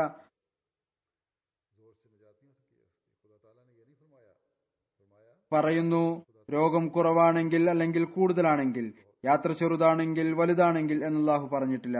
മറിച്ച് പൊതുവായ നിലയിലുള്ള കൽപ്പനയാണുള്ളത്. ഇതനുസരിച്ച് പ്രവർത്തിക്കേണ്ടതാണ്. രോഗിയും യാത്രക്കാരും അഥവാ നോമ്പെടുക്കുന്നുവെങ്കിൽ അവരിൽ കൽപ്പന ലംഘിച്ചതിന്റെ ആ ഫത്വ നിർബന്ധമാകും. ഒരു റിവായത്തിൽ വരുന്നു, അത് സാഹിബ്സാദ് അമീർ ബഷീർ അഹമ്മദ് സാഹിബ് എഴുതുന്നു, അബ്ദുല്ല സന്നൂരി സാഹിബിന്റെ മകൻ മിയാ റഹ്മത്തുള്ള സാഹിബ് റിവായത്ത് ചെയ്യുന്നു, ഒരിക്കൽ ഹുസൂർ അലൈഹി സ്വലാത്തു വസ്സലാം ലുധിയാനയിൽ വന്നു. റമദാൻ മാസമായിരുന്നു. ഞങ്ങൾ എല്ലാവരും ഗൌസ്ഗഡിൽ നിന്ന് നോമ്പ് എടുത്ത് ലുധിയാനയിൽ പോയി. ഹുസൂർ മർഹൂം പിതാവിനോട് നേരിട്ട് ചോദിക്കുകയോ മറ്റാരോ മുഖേന അറിയുകയോ ചെയ്തു. അത് എനിക്ക് ഓർമ്മയില്ല. ഈ ഗൌസ്ഗഡിൽ നിന്ന് വന്നവർ എല്ലാവരും നോമ്പുകാരാണ്. ഹുസൂർ പറഞ്ഞു, മിയാ അബ്ദുല്ല, അള്ളാഹുവിന്റെ കൽപ്പന നോമ്പെടുക്കാനുള്ളതുപോലെ തന്നെ യാത്രയിൽ നോമ്പെടുക്കരുത് എന്നാണ്. നിങ്ങൾ എല്ലാവരും നോമ്പ് മുറിക്കുക. ലോഹറിന് ശേഷമുള്ള കാര്യമാണിത്.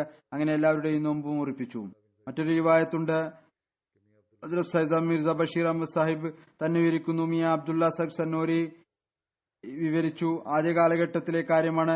ഒരിക്കൽ റമദാൻ മാസത്തിൽ ഹദ്റത്ത് സാഹിബിന്റെ അടുത്ത് ഒരു അതിഥി വന്നു. അദ്ദേഹത്തിന് അപ്പോൾ നോമ്പുണ്ടായിരുന്നു. പകലിന്റെ ഈ ഒരു വലിയ ഭാഗവും കഴിഞ്ഞു പോയിരുന്നു. എന്നല്ല, അസറിന് ശേഷമുള്ള സമയമാണെന്ന് തോന്നുന്നു.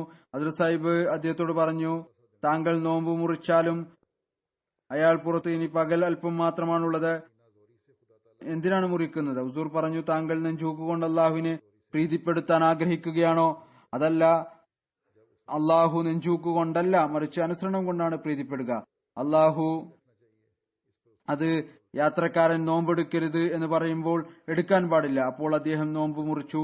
അതുപോലെ തന്നെ ഹദ്റത്ത് മുൻഷി ജഫർ അഹമ്മദ് സാഹിബ് കപൂർ തല വിവരിക്കുന്നു, ഒരിക്കൽ ഞാനും മുൻഷി അറോഡെ ഖാൻ സാഹിബും ഹദ്റത്ത് ഖാൻ സാഹിബ് മുഹമ്മദ് ഖാൻ സാഹിബ് ലുധിയാനയിൽ ഹദ്റത്ത് മസീഹ് സാത്തുസാമിന്റെ പക്കൽ ഹാജരായി. റംസാൻ വന്നു. റമദാൻ മാസമായിരുന്നു. ഞാൻ നോമ്പെടുത്തിരുന്നു. എന്റെ സുഹൃത്തുക്കൾ എടുത്തിരുന്നില്ല. ഞങ്ങൾ ഹദ്റത്തിന്റെ സമക്ഷത്തിൽ ഹാജരായപ്പോൾ സൂര്യൻ അസ്തമിക്കാൻ അല്പസമയം മാത്രമാണ് ബാക്കിയുണ്ടായിരുന്നത്. സൂര്യൻ അസ്തമിക്കുകയായിരുന്നു. ഹസ്രത്തിനോട് അവർ പറഞ്ഞു, ജഫർ അഹമ്മദ് നോമ്പെടുത്തിട്ടുണ്ട്. ഹദ്റത്ത് മസീഹ് ഇസ്ലാം ഉടനെ അകത്തുപോയി ഷർബത്തിന്റെ ഒരു വലിയ ഗ്ലാസുമായി വന്നു.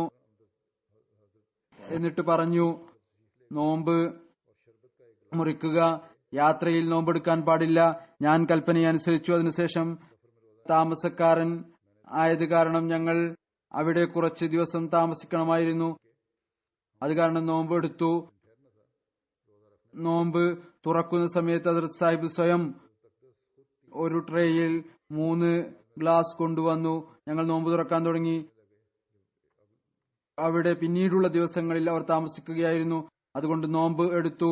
അവർ നോമ്പ് എടുത്ത ആ ദിവസങ്ങളിൽ ഈ ഒരു ദിവസം, അതായത് ഹസ്രത്ത് മസീഹ് സ്വലാത്തു വസ്സലാം നോമ്പ് തുറക്കുന്ന സമയത്ത് 3 വലിയ ഗ്ലാസുകളിൽ ഷർബത്ത് ട്രെയിൽ വെച്ചു കൊണ്ടുവന്നു.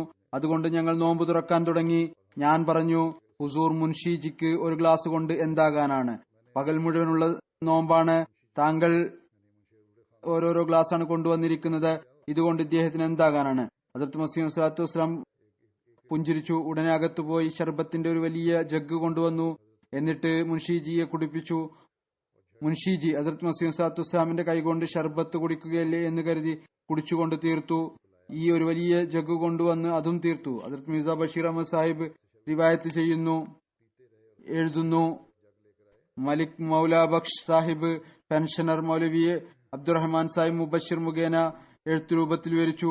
ഒരിക്കൽ മസീഹ് മൗഊദ് സ്വല്ലല്ലാഹു അലൈഹി വസല്ലം പരിശുദ്ധ റമദാൻ മാസത്തിൽ അമൃത്സറിൽ പോയി. അങ്ങയുടെ പ്രസംഗം ഉണ്ടായിരുന്നു. യാത്ര കാരണം ഹുസൂറിന് നോമ്പുണ്ടായിരുന്നില്ല. ലെക്ചറിനിടയ്ക്ക് ഒരു വ്യക്തി ഫസലുർ റഹ്മാൻ സാഹിബ് ചായയുടെ കപ്പ് ഹുസൂറിന് മുന്നിൽ വെച്ചു. ഹുസൂർ അതിലേക്ക് ശ്രദ്ധിച്ചില്ല. പെട്ടെന്ന് കൂടുതൽ അടുത്തേക്ക് വെച്ചു. എന്നിട്ട് ഹുസൂർ ലെക്ചറിൽ തന്നെ മുഴുകി. പിന്നീട് മുഫ്തി സാഹിബ് പൂർണ്ണമായും സമീപത്താക്കി. അപ്പോൾ ഹുസൂർ സാഹിബ് അതെടുത്ത് കുടിച്ചു. അപ്പോൾ ആളുകൾ ശബ്ദമുണ്ടാക്കാൻ തുടങ്ങി. ഇതാണോ പരിശുദ്ധ റമദാനെ ബഹുമാനിക്കൽ? നോമ്പ് എടുക്കാറില്ല. കലഹം ഉണ്ടാക്കാൻ തുടങ്ങി. പ്രയാസം അകപ്പെട്ടു. ഹുസൂർ പുറത്തേക്ക് പോയി. പിന്നീട് പിന്നിലേക്ക് പോയി. മറുഭാഗത്ത് വാതിലിനടുത്തേക്ക് വണ്ടി കൊണ്ടുവരപ്പെട്ടു. ഹുസൂർ പ്രവേശിച്ചു. ആളുകൾ കല്ലും ഇഷ്ടികയും കൊണ്ടെറിയാൻ തുടങ്ങി. ഒരുപാട് ശബ്ദമുണ്ടാക്കി. വണ്ടിയുടെ ഗ്ലാസ് പൊട്ടി. എന്നാൽ ഹുസൂർ സുരക്ഷിതമായി താമസ സ്ഥലത്തെത്തി. പിന്നീട് അറിയാൻ കഴിഞ്ഞു, അനഹ്മദി മൗലവി ഇത് തന്നെ പറയുന്നുണ്ടായിരുന്നു. ഇതെല്ലാം നടന്നിട്ടും ഇന്ന് ആളുകൾ മിർസയെ നബിയാക്കുമായിരിക്കും. ഇന്ന് ഞാൻ സ്വയം അവരുടെ വായിൽ നിന്ന് കേട്ടതല്ല. ഇത് ഞാൻ സ്വയം അവരുടെ വായിൽ നിന്ന് കേട്ടതല്ല. ഹദ്റത്ത് മൗലവി ഹക്കീം നൂറുദ്ദീൻ സാഹിബിനോടൊപ്പം ഞങ്ങൾ പുറത്തിറങ്ങി. എന്നിട്ട് അദ്ദേഹത്തോട് പറഞ്ഞു, ആളുകൾ കല്ലും ഇഷ്ടികയും എറിയുകയാണ്. ഇപ്പോഴും ശബ്ദവും കലഹവും ഉണ്ടാക്കിക്കൊണ്ടിരിക്കുന്നു. കുറച്ചു നേരം ഇവിടെ തന്നെ നിന്നാലും. അപ്പോൾ ഖലീഫ അവൽ പറഞ്ഞു, എറിയാൻ ഉദ്ദേശിച്ച ആൾ പോയി എന്നെ ആരാണ് എറിയുന്നത് എന്ന് നോക്കട്ടെ. ആ സമയത്ത് മുഫ്തി ഫസലുർ റഹ്മാൻ സാഹിബ് ചായ നൽകിയത് കൊണ്ടാണ് ഈ പ്രശ്നമെല്ലാം ഉണ്ടായത്, ഈ കുഴപ്പമുണ്ടായത്, ആളുകൾ ബഹളം ഉണ്ടാക്കിയത്. അതുകൊണ്ട് എല്ലാവരും അദ്ദേഹത്തോട് പറയുന്നുണ്ടായിരുന്നു, താങ്കൾ എന്തിനാണ് അങ്ങനെ ചെയ്തത്? എല്ലാ അഹമ്മദികളും അദ്ദേഹത്തിന്റെ പിന്നാലെ കൂടി. താങ്കൾ കാരണമാണ് ഇതെല്ലാം ഉണ്ടായത്. റിവായത്ത് ചെയ്യുന്ന ആൾ പറയുന്നു, ഞാനും അദ്ദേഹത്തോട് അപ്രകാരം പറഞ്ഞു. അദ്ദേഹം പാവം വളരെയധികം പ്രയാസപ്പെട്ടു. പിന്നീട് മിയാ അബ്ദുൽ മാലിക് സാഹിബ് മർഹൂം അഹമ്മദി എന്നോട് പറയുകയുണ്ടായി, ഈ പ്രശ്നം ഹുസൂറിന്റെ മുന്നിൽ സമർപ്പിച്ചപ്പോൾ മുഫ്തി സാഹിബ് ഒരു കാരണവും ഇല്ലാതെ പ്രയാസം അനുഭവിക്കുന്നുണ്ട്. അപ്പോൾ ഹുസൂർ പറഞ്ഞു, മുഫ്തി സാഹിബ് തെറ്റായ മോശമായ ഒരു പ്രവൃത്തിയും ചെയ്തിട്ടില്ല. അള്ളാഹുവിന്റെ ഒരു കൽപ്പനയാണ് യാത്രയിൽ നോമ്പെടുക്കരുത് എന്ന്. അള്ളാഹു നമ്മുടെ കർമ്മത്തിലൂടെ ഈ കൽപ്പനയെ പ്രാവർത്തികമാക്കാനുള്ള അവസരം നൽകി. ഇതായിരുന്നു ഹദ്റത്ത് മസീഹ് സ്വല്ലല്ലാഹു അലൈഹി വസല്ലമിന്റെ മറുപടി. ഹദ്റത്ത് മുഫ്തി സാഹിബ് ഈ മറുപടി കേട്ടപ്പോൾ എഴുതുന്ന ആൾ എഴുതുന്നു, മുഫ്തി സാഹിബ് അതിനേക്കാൾ വലിയ സിംഹമായി മാറി. രോഗിയായതുകൊണ്ട് നോമ്പ് മുറിക്കുന്നതിനെ കുറിച്ച് ഹദ്റത്ത് സാഹിബ്സാദ മിർസ ബഷീർ അഹമ്മദ് സാഹിബ് വിവരിക്കുന്നു. ഡോക്ടർ മീർ മുഹമ്മദ് ഇസ്മായിൽ സാഹിബ് എന്നോട് പറഞ്ഞു, ഒരിക്കൽ ലുധിയാനിൽ ഹദ്റത്ത് മസീഹ് സ്വല്ലല്ലാഹു അലൈഹി വസല്ലമിന് റമദാൻ മാസത്തിലെ നോമ്പ് എടുത്തിരിക്കുകയായിരുന്നു. ഹൃദയാഘാതം ഉണ്ടായി. കയ്യും കാലും തണുത്തു. ആ സമയത്ത് സൂര്യൻ അസ്തമിക്കാനുള്ള സമയം വളരെ അടുത്തായിരുന്നു. എന്നാൽ അവിടുന്ന് ഉടനെ തന്നെ നോമ്പ് മുറിച്ചു. അവിടുന്ന് എല്ലായ്പ്പോഴും ശരീഅത്തിൽ എളുപ്പമുള്ള മാർഗമാണ് അവലംബിച്ചിരുന്നത്. മിയാ ബഷീർ അഹമ്മദ് സാഹിബ് പറയുന്നു, വിനീതൻ പറയുകയാണ്, ഹദീസിൽ ഹദ്റത്ത് ആയിഷയുടെ നിവേദനത്തിൽ നിന്നും റസൂൽ തിരുമേനി സല്ലല്ലാഹു അലൈഹി വസല്ലമയെ കുറിച്ചും ഇതേ കാര്യമാണ് പരാമർശിക്കപ്പെട്ടിരിക്കുന്നത്. അവിടുന്ന് എല്ലായ്പ്പോഴും രണ്ട് അനുവദനീയമായ മാർഗങ്ങളിൽ നിന്ന് എളുപ്പമായതാണ് ഇഷ്ടപ്പെട്ടിരുന്നത്. ചില സമയത്ത് റമദാൻ കൃഷിക്കാർക്ക് ജോലിഭാരം അധികമുള്ള സമയങ്ങളിൽ വരുന്നു. ഉദാഹരണമായി വിത്ത് വിതക്കുന്ന കാലം, അല്ലെങ്കിൽ വിളവെടുപ്പിന്റെ കാലം. അതുപോലെ തന്നെ തൊഴിലാളികൾ അവരുടെ നിത്യവൃത്തി തൊഴിലിൽ അധിഷ്ഠിതമാണ്. അവർക്ക് നോമ്പെടുക്കാൻ സാധിക്കുകയില്ല. ഇപ്രകാരത്തിലുള്ള ഒരു ചോദ്യം ഉന്നയിക്കപ്പെട്ടു, ഇതിനെക്കുറിച്ച് എന്ത് കൽപ്പനയാണുള്ളത്? ഹദ്റത്ത് മസീഹ് ഇസ്ലാം പറഞ്ഞു, അൽ അഅ്മാലു ബിന്നിയാത്ത്. ഈ ആളുകൾ തങ്ങളുടെ അവസ്ഥകളെ മറച്ചുവെക്കുകയാണ് ചെയ്യുന്നത്. ഓരോരുത്തരും തഖ്വയും വിശുദ്ധിയും കൊണ്ട് തങ്ങളുടെ അവസ്ഥകളെ കുറിച്ച് ചിന്തിക്കുക. അഥവാ ആരെങ്കിലും തങ്ങൾക്ക് പകരം മറ്റൊരാളെ കൂലിക്ക് വെക്കാൻ സാധിക്കുമെങ്കിൽ അപ്രകാരം ചെയ്യുക. അല്ല എങ്കിൽ രോഗിയുടെ കൽപ്പനയ്ക്ക് കീഴിൽ വരും. പിന്നീട് അവസരമുണ്ടാകുമ്പോൾ നോമ്പെടുക്കുക. പ്രത്യേകിച്ച് ചൂടിൽ നീണ്ട പകൽ ആയിരിക്കും. ഈ രാജ്യങ്ങളിൽ ശക്തമായ ചൂടായിരിക്കും. അത്തരം സ്ഥലങ്ങളെക്കുറിച്ചാണ് ഇത്. അവർ പിന്നീട് നോമ്പ് എടുക്കുക. അഥവാ തൊഴിൽ കാരണം എടുക്കാൻ സാധിക്കുന്നില്ല എങ്കിൽ അതുപോലെ വഅലല്ലദീന യുതീഖൂന എന്നതിനെ കുറിച്ച് പറയുന്നു. ഇതിന്റെ അർത്ഥം ഇതാണ്: ആർക്കാണോ ശക്തിയില്ലാത്തത് അവർ. ഹദ്റത്ത് മസീഹ് സ്വല്ലല്ലാഹു അലൈഹി വസല്ലം പറയുന്നു, റമദാനിൽ നോമ്പ് എടുക്കാൻ സാധിക്കാത്തവർക്ക് ഫിദിയ നൽകാനുള്ള കൽപ്പനയെക്കുറിച്ച് ഹദ്റത്ത് മസീഹ് മൗഊദ് അലൈഹി സ്വലാത്തു വസ്സലാം പറയുകയാണ്, ഒരിക്കൽ എന്റെ ഹൃദയത്തിൽ തോന്നി, ഫിദിയ എന്തിനാണ് നിശ്ചയിക്കപ്പെട്ടിരിക്കുന്നത്? അപ്പോൾ അറിയാൻ സാധിച്ചു, തൗഫീക്കിന് വേണ്ടിയാണ്. കാരണം അത് മുഖേന നോമ്പ് എടുക്കാനുള്ള തൗഫീക്ക് ലഭിക്കുന്നതിന് വേണ്ടി. അള്ളാഹുവിന്റെ അസ്തിത്വമാണ് തൗഫീക്ക് നൽകുന്നത്.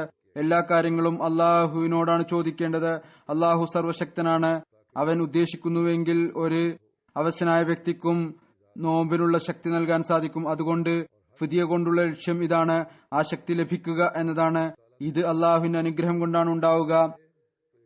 എന്നെ സംബന്ധിച്ചിടത്തോളം ഏറ്റവും നല്ലത് അള്ളാഹുവിനോട് ദുആ ചെയ്യുക, അള്ളാഹുവേ, ഇത് നിന്റെ ഒരു അനുഗ്രഹീതമായ മാസമാണ്. ഞാൻ ഇത് നിഷേധിക്കപ്പെട്ടവനായിരിക്കുകയാണ്.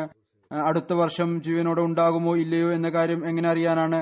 ഈ വിട്ടുപോയ നോമ്പുകളെ എടുക്കാൻ സാധിക്കുമോ ഇല്ലേ? അവനോട് തൗഫീക്ക് ചോദിക്കുക. അത്തരം ഹൃദയങ്ങളിൽ അള്ളാഹു തൗഫീക്ക് നൽകും എന്ന കാര്യത്തിൽ എനിക്ക് ഉറച്ച വിശ്വാസമുണ്ട്. ഹദ്റത്ത് മുസ്ലിം മൗഊദ് റളിയല്ലാഹു തആല വിവരിക്കുന്നു, ഫിദിയ നൽകുന്നത് കൊണ്ട് നോമ്പ് അതിന്റേതായ നിലയിൽ ഇല്ലാതായി തീരുകയില്ല. മറിച്ച് ഫിദിയ എന്ന് പറയുന്നത് ഈ അനുഗ്രഹീത ദിവസങ്ങളിൽ അദ്ദേഹം എന്തെങ്കിലും അനുവദനീയമായ ശരീഅത്ത് കൽപ്പനകളുടെ അടിസ്ഥാനത്തിൽ മറ്റു ബുദ്ധിമുട്ടുകളോ ഉള്ളതുകൊണ്ട് മറ്റു മുസ്ലിങ്ങളോട് ഒന്നിച്ചുകൊണ്ട് ഈ നോമ്പ് പിടിക്കാൻ സാധിക്കുന്നില്ല എന്നതിനാണ്. ഈ കാര്യം തുടർന്ന് രണ്ടു വിധത്തിലാകുന്നു. ഒന്ന് താൽക്കാലികമായത്, രണ്ടാമത്തേത് സ്ഥിരമായിട്ടുള്ളത്. ഫിദിയ എന്നത് നോമ്പെടുക്കാൻ കഴിയുന്നുണ്ടെങ്കിലും ഇല്ലെങ്കിലും രണ്ടവസ്ഥയിലും നൽകേണ്ടതാണ്. ചുരുക്കത്തിൽ ആരെങ്കിലും ഫിദിയ നൽകിയാലും 1, 2, 3 വർഷത്തിനു ശേഷം എപ്പോഴാണോ അയാളുടെ ആരോഗ്യം അനുവാദം നൽകുന്നത് അയാൾ നോമ്പ് എടുക്കേണ്ടതാണ്. ഈ ഒരു കാരണം ഒഴിച്ച് ആദ്യം ഉണ്ടായ രോഗം താൽക്കാലികമായിരുന്നു. ആരോഗ്യം ലഭിച്ചതിനു ശേഷം ഉദ്ദേശമുണ്ടായിരുന്നു ഇന്നെടുക്കാം നാളെ എടുക്കാം. ഈ കാലയളവിൽ അയാളുടെ ആരോഗ്യം വീണ്ടും എന്നേക്കുമായി മോശമായി തീർന്നാൽ ഒഴികെ. ഭക്ഷണം കഴിപ്പിക്കാൻ ആർക്കാണോ ശക്തിയുള്ളത് അയാൾ രോഗിയോ യാത്രക്കാരനോ ആണെങ്കിൽ അയാളെ സംബന്ധിച്ചിടത്തോളം റമദാനിൽ ഒരു മിസ്കീനുള്ള ഭക്ഷണം ഫിദിയായി നൽകേണ്ട നിർബന്ധമാണ്. മറ്റു ദിവസങ്ങളിൽ നോമ്പും എടുക്കേണ്ടതാണ്. ഇതായിരുന്നു ഹദ്റത്ത് മസീഹ് മൗഊദ് അലൈഹി സ്വലാത്തു വസ്സലാമിന്റെ മതം. അവിടുന്ന് ഹദ്റത്ത് മസീഹ് സ്വലാത്തു വസ്സലാം എല്ലായ്പ്പോഴും ഫിദിയയും നൽകാറുണ്ടായിരുന്നു. പിന്നീട് നോമ്പും എടുക്കുമായിരുന്നു. ഈ കാര്യത്തെ മറ്റുള്ളവരെ താക്കീത് ചെയ്യുകയും ചെയ്യുമായിരുന്നു. ഹദ്റത്ത് മസീഹ് മൗഊദ് അലൈഹി സ്വലാത്തു വസ്സലാമിനോട് ചോദ്യം ഉന്നയിക്കപ്പെട്ടു, നോമ്പെടുക്കാൻ സാധിക്കാത്ത വ്യക്തി ഇതിനു പകരം അഗതികൾക്ക് ഭക്ഷണം നൽകേണ്ടതാണ്. ഈ ഭക്ഷണത്തിന്റെ പണം ഖാദിയാനിലെ യതീം ഫണ്ടിലേക്ക് അയക്കുന്നത് അനുവദനീയമാണോ അതോ അല്ലേ? അതായത് ജമാഅത്തി വ്യവസ്ഥയിൽ അയക്കുന്നത് അനുവദനീയമാണോ അതോ അല്ലേ? ഹദ്റത്ത് മസീഹ് മൗഊദ് അലൈഹി സ്വലാത്തു വസ്സലാം പറഞ്ഞു, രണ്ടും ഒന്നാണ്. നിങ്ങളുടെ നഗരത്തിലെ അഗതികൾക്ക് ഭക്ഷണം നൽകുകയോ യതീം മിസ്കീൻ ഫണ്ടിൽ അയക്കുകയോ ചെയ്യുക. തങ്ങളുടെ പരിചയത്തിലുള്ള ആരെങ്കിലും ഉണ്ടെങ്കിൽ അവരെ നോമ്പ് തുറപ്പിക്കാവുന്നതുമാണ്. അറിയാതെ തിന്നുകയോ കുടിക്കുകയോ ചെയ്യുന്നത് കൊണ്ട് നോമ്പ് മുറിയുകയില്ല. ഈ ഒരു കത്തിൽ നിന്നുള്ള ചോദ്യം അങ്ങയുടെ സമക്ഷത്തിൽ സമർപ്പിക്കപ്പെട്ടു. ഞാൻ ഇടയത്താഴ സമയത്ത് റംസാൻ മാസത്തിൽ അകത്ത് ഇരുന്ന് സമയം അറിയാതെ തിന്നും കുടിച്ചുകൊണ്ടും ഇരുന്നു. പുറത്തിറങ്ങിയപ്പോൾ അറിയാൻ സാധിച്ചു വെളിച്ചം വന്നിരിക്കുന്നു. ആ നോമ്പ് എടുക്കേണ്ടത് നിർബന്ധമാണോ? ദീർഘനേരം അത്താഴം കഴിച്ചുകൊണ്ടിരുന്നു. വെളിച്ചം വീശിയിരുന്നു. അവിടുന്ന് പറഞ്ഞു, അറിയാതെ കുടിക്കുകയും കഴിക്കുകയും ചെയ്ത കാരണം കൊണ്ട് ആ നോമ്പ് നിർബന്ധമാവുകയില്ല. അറിയാതെയാണ് കഴിച്ചത് എങ്കിൽ ഒരു കുഴപ്പവുമില്ല. ഇനി പ്രായത്തിന്റെ ചോദ്യമാണ്, ഏതു പ്രായത്തിലാണ് നോമ്പ് എടുക്കേണ്ടത് എന്ന ചോദ്യം. ചില കുട്ടികളും ചോദിക്കാറുണ്ട്, വലിയവരും ചോദിക്കാറുണ്ട്. ഹദ്റത്ത് മുസ്ലിം മൗഊദ് റളിയല്ലാഹു തആല അൻഹു പറയുന്നു, ഈ കാര്യം ഓർക്കേണ്ടതാണ്. ശരീഅത്തിൽ ചെറിയ പ്രായത്തിലുള്ള കുട്ടികൾ നോമ്പെടുക്കുന്നത് വിലക്കിയിട്ടുണ്ട്. എന്നാൽ പ്രായപൂർത്തിക്ക് അടുത്ത് എത്തുമ്പോൾ അവരെ നോമ്പെടുപ്പിക്കുന്നതിനുള്ള പരിശീലനം അല്പം നൽകേണ്ടത് നിർബന്ധമാണ്. അവിടുന്ന് പറഞ്ഞു, എനിക്ക് ഓർമ്മയുള്ളിടത്തോളം ഹദ്റത്ത് മസീഹ് സ്വല്ലല്ലാഹു അലൈഹി വസല്ലം എനിക്ക് ആദ്യം നോമ്പെടുക്കാനുള്ള അനുവാദം 12-ാമത്തെയോ 13-ാമത്തെയോ വയസ്സിലാണ് നൽകിയത്. എന്നാൽ ചില വിഡ്ഢികൾ 6-7 വയസ്സുള്ള കുട്ടികളെ കൊണ്ട് നോമ്പെടുപ്പിക്കുന്നു. എന്നിട്ട് തങ്ങൾക്ക് അതിന്റെ പ്രതിഫലം ലഭിക്കും എന്ന് വിചാരിക്കുന്നു. ഇത് പ്രതിഫലം ലഭിക്കുന്ന പ്രവൃത്തിയല്ല, മറിച്ച് അക്രമമാണ്. കാരണം ഈ പ്രായം വളർച്ചയുടെ കാലമാണ്. എന്നാൽ ഈ പ്രായപൂർത്തി അടുത്താകുന്ന കാലവുമുണ്ട്. അടുത്ത് തന്നെ നോമ്പ് നിർബന്ധമാകുന്നതായിരിക്കും. ആ സമയത്ത് അവർക്ക് നോമ്പിന്റെ പരിശീലനം തീർച്ചയായും നൽകേണ്ടതാണ്. ഹദ്റത്ത് മസീഹ് മൗഊദ് ഇസ്ലാമിന്റെ അനുവാദവും സുന്നത്തും നോക്കുകയാണെങ്കിൽ 12-13 വയസ്സിൽ അല്പസ്വല്പം പരിശീലനം നൽകേണ്ടതാണ്. എല്ലാ വർഷവും ഏതാനും നോമ്പ് എടുപ്പിക്കേണ്ടതാണ്. ഏതുവരെ 18 വയസ്സായാൽ എന്നെ സംബന്ധിച്ചിടത്തോളം അത് നോമ്പിനായുള്ള പ്രായപൂർത്തിയുടെ സമയമാണ്. എനിക്ക് ആദ്യ വർഷം ഹദ്റത്ത് മസീഹ് മൗഊദ് ഇസ്ലാം ഒരു നോമ്പ് എടുക്കാനുള്ള അനുവാദം മാത്രമാണ് നൽകിയത്. 12-13 വയസ്സിൽ നോമ്പ് എടുക്കാനുള്ള അനുവാദം ലഭിച്ചപ്പോൾ ഒരു നോമ്പ് എടുക്കാനുള്ള ഒരു നോമ്പ് മാത്രമാണ് എടുപ്പിച്ചത്. ഈ പ്രായത്തിൽ കേവലം താല്പര്യം മാത്രമാണ് ഉണ്ടാവുക. ആ താല്പര്യം കാരണമാണ് കുട്ടികൾ കൂടുതൽ നോമ്പെടുക്കാൻ ആഗ്രഹിക്കുന്നത്. എന്നാൽ അവരെ തടയേണ്ടത് മാതാപിതാക്കളുടെ ജോലിയാണ്. പിന്നീട് ഒരു പ്രായം വരുന്നു, അതിൽ കുട്ടികൾക്ക് ധൈര്യം നൽകേണ്ടതാണ്. അവർ കുറച്ച് നോമ്പ് നിർബന്ധമായും എടുക്കുന്നതിന് വേണ്ടി. ചെറുപ്പത്തിൽ മാതാപിതാക്കളുടെ ജോലിയാണ് തടയുക എന്നത്. അധികം നോമ്പ് എടുക്കാൻ അനുവദിക്കരുത്. എന്നാൽ പിന്നീട് യുവത്വ പ്രായം വന്നാൽ അവർക്ക് ധൈര്യം നൽകുകയും അവരെ കൊണ്ട് നോമ്പെടുപ്പിക്കുകയും ചെയ്യുക. അതോടൊപ്പം തന്നെ അവർ കൂടുതൽ നോമ്പ് എടുക്കാതിരിക്കാൻ ശ്രദ്ധിക്കുകയും ചെയ്യുക. കാണുന്നവരും എന്തുകൊണ്ട് ഇവൻ മുഴുവൻ നോമ്പും എടുക്കാതിരുന്നത് എന്ന ആക്ഷേപം ഉന്നയിക്കാൻ പാടില്ല. കാരണം കുട്ടി ഈ പ്രായത്തിൽ മുഴുവൻ നോമ്പും പിടിച്ചാൽ പിന്നീട് നോമ്പ് പിടിക്കാൻ സാധിക്കുകയില്ല. അതുപോലെ തന്നെ ചില കുട്ടികൾ സൃഷ്ടിപരമായി ബലഹീനരായിരിക്കും. ഞാൻ കണ്ടിട്ടുണ്ട്, ചിലർ തങ്ങളുടെ കുട്ടികളെ എന്റെ അടുത്ത് മുലാഖാത്തിനായി കൊണ്ടുവരുന്നു. എന്നിട്ട് പറയുന്നു, എന്റെ പ്രായം 15 വയസ്സാണ്, എന്നാൽ കാഴ്ചയിൽ 7-8 വയസ്സുകാരന്റെ പോലെയായിരിക്കും തോന്നുക. എന്റെ അടുത്തും ഇത്തരത്തിലുള്ള കുട്ടികൾ വരാറുണ്ട്. പറയുന്നു, ഞാൻ മനസ്സിലാക്കുന്നത് അത്തരം കുട്ടികൾ നോമ്പിനായി ഒരുപക്ഷെ 21 വയസ്സിലായിരിക്കും പ്രായപൂർത്തിയായി തീരുക. ഇതിനെതിരിൽ ഒരു ആരോഗ്യവാനായ കുട്ടി 15-ാമത്തെ വയസ്സിൽ തന്നെ 18 വയസ്സിൽ തുല്യമായി തീരും. എന്റെ ഈ വാക്കുകളെ, അതായത് നോമ്പിനുള്ള പ്രായപൂർത്തി 18 വയസ്സാണ് എന്നതിൽ പിടിച്ചു നിന്നാൽ അവർ എന്നിലോ അള്ളാഹുവിലോ അക്രമമല്ല ചെയ്യുന്നത്, മറിച്ച് തന്റെ സ്വയം ജീവനോടാണ് അക്രമം ചെയ്യുന്നത്. അതുപോലെ തന്നെ ഒരു ചെറിയ പ്രായത്തിലുള്ള കുട്ടി മുഴുവൻ നോമ്പും എടുക്കുകയെന്നില്ല എങ്കിൽ, അവനെ പരിഹസിക്കുകയാണെങ്കിൽ അവർ തങ്ങളുടെ ജീവനോട് തന്നെയാണ് അക്രമം പ്രവർത്തിക്കുന്നത്, അതായത് പരിഹസിക്കുന്നവർ. ഹദ്റത്ത് നവാബ് മുബാറക്ക ബേഗം സാഹിബ് ഹദ്റത്ത് മസീഹ് മൗഊദ് ഇസ്ലാമിന്റെ മൂത്ത മകളായിരുന്നു. പറയുന്നു, പ്രായപൂർത്തിക്ക് മുമ്പ് ചെറിയ പ്രായത്തിൽ അവിടുന്ന് നോമ്പെടുപ്പിക്കുന്നത് ഇഷ്ടപ്പെട്ടിരുന്നില്ല. ഒന്നോ പകുതിയോ വെച്ചാൽ അത് മതിയാകുമായിരുന്നു. ഹദ്റത്ത് അമ്മാജാൻ എന്റെ ആദ്യത്തെ നോമ്പ് വെപ്പിച്ചപ്പോൾ വലിയ ഇഫ്താർ സദ്യ ഒരുക്കി. അതായത് ജമാഅത്തിലെ വനിതകളെ എല്ലാവരെയും വിളിപ്പിച്ചു. ഇതിനു ശേഷം 2-ാമത്തെയോ 3-ാമത്തെയോ റംസാനിൽ ഞാൻ നോമ്പെടുത്തു. ഹദ്റത്ത് മസീഹ് മൗഊദ് ഇസ്ലാമിനോട് പറഞ്ഞു, ഞാൻ വീണ്ടും നോമ്പെടുത്തിരിക്കുകയാണ്. അവിടുന്ന് ഹുജ്റയിൽ ഇരിക്കുകയായിരുന്നു. അടുത്ത സ്റ്റൂളിൽ 2 പാൻ വെച്ചിരുന്നു. ഒരുപക്ഷെ ഹദ്റത്ത് അമ്മാജാൻ തയ്യാറാക്കി വെച്ചതായിരിക്കും. അവിടുന്ന് ഒരു പാൻ എടുത്ത് എനിക്ക് നൽകി പറഞ്ഞു, ഈ പാൻ കഴിച്ചാലും നീ ബലഹീനയാണ്, ഇപ്പോൾ നോമ്പെടുക്കേണ്ടതില്ല, നോമ്പ് മുറിക്കുക. ഞാൻ പാൻ കഴിച്ചു. എന്നാൽ അങ്ങയോട് പറഞ്ഞു, സാലിഹ, അതായത് അമ്മായി മർഹൂമ, ചെറിയ അമ്മാവിന്റെ ഭാര്യയും നോമ്പ് എടുത്തിട്ടുണ്ട്. ആ സമയത്ത് അവരും ചെറിയ പ്രായക്കാരിയായിരുന്നു. അവരുടെ നോമ്പും മുറിപ്പിച്ചാലും. പറഞ്ഞു, അവളെ വിളിച്ചു കൊണ്ടുവരിക. അവളെ ഞാൻ വിളിച്ചു കൊണ്ടുവന്നു. അവൾ വന്നപ്പോൾ അവൾക്കും 2-ാമത്തെ പാൻ എടുത്തു നൽകി. എന്നിട്ട് പറഞ്ഞു, ഇത് കഴിക്കൂ, നിനക്ക് നോമ്പില്ല. പറഞ്ഞു, എന്റെ പ്രായം ഏകദേശം 10 വയസ്സ് ആയിരിക്കും.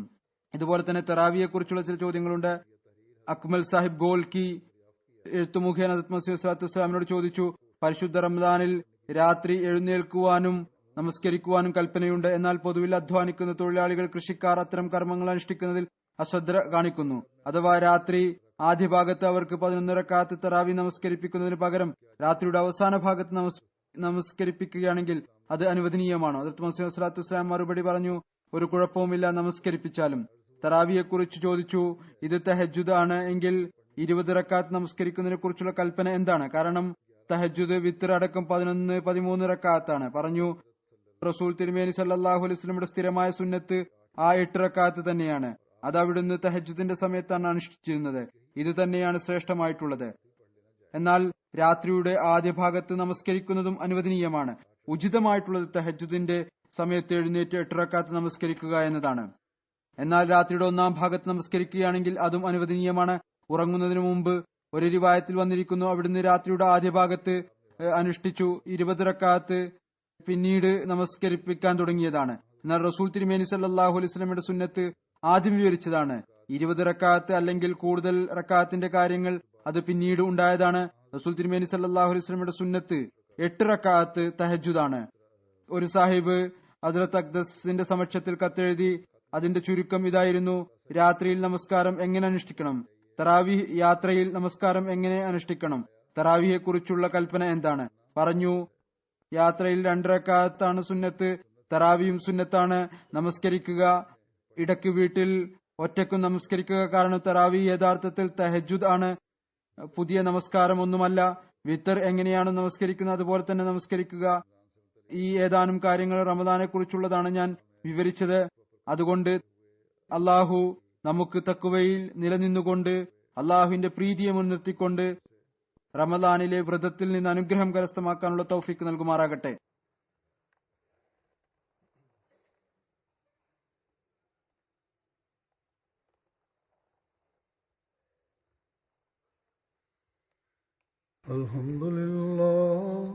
അൽഹംദുലില്ലാഹ് നഹ്മദുഹു വനസ്തഈനുഹു വനസ്തഗ്ഫിറുഹു വനുഅ്മിനു ബിഹി വനതവക്കലു അലൈഹി വനഊദു ബില്ലാഹി മിൻ ശുറൂരി അൻഫുസിനാ വമിൻ സയ്യിആതി അഅ്മാലിനാ. من يهده الله فلا مضل له ومن يضلل فلا هادي له ونشهد أن لا إله إلا الله ونشهد أن محمدا عبده ورسوله. عباد الله رحمكم الله إن الله يأمر بالعدل والإحسان وإيتاء ذي القربى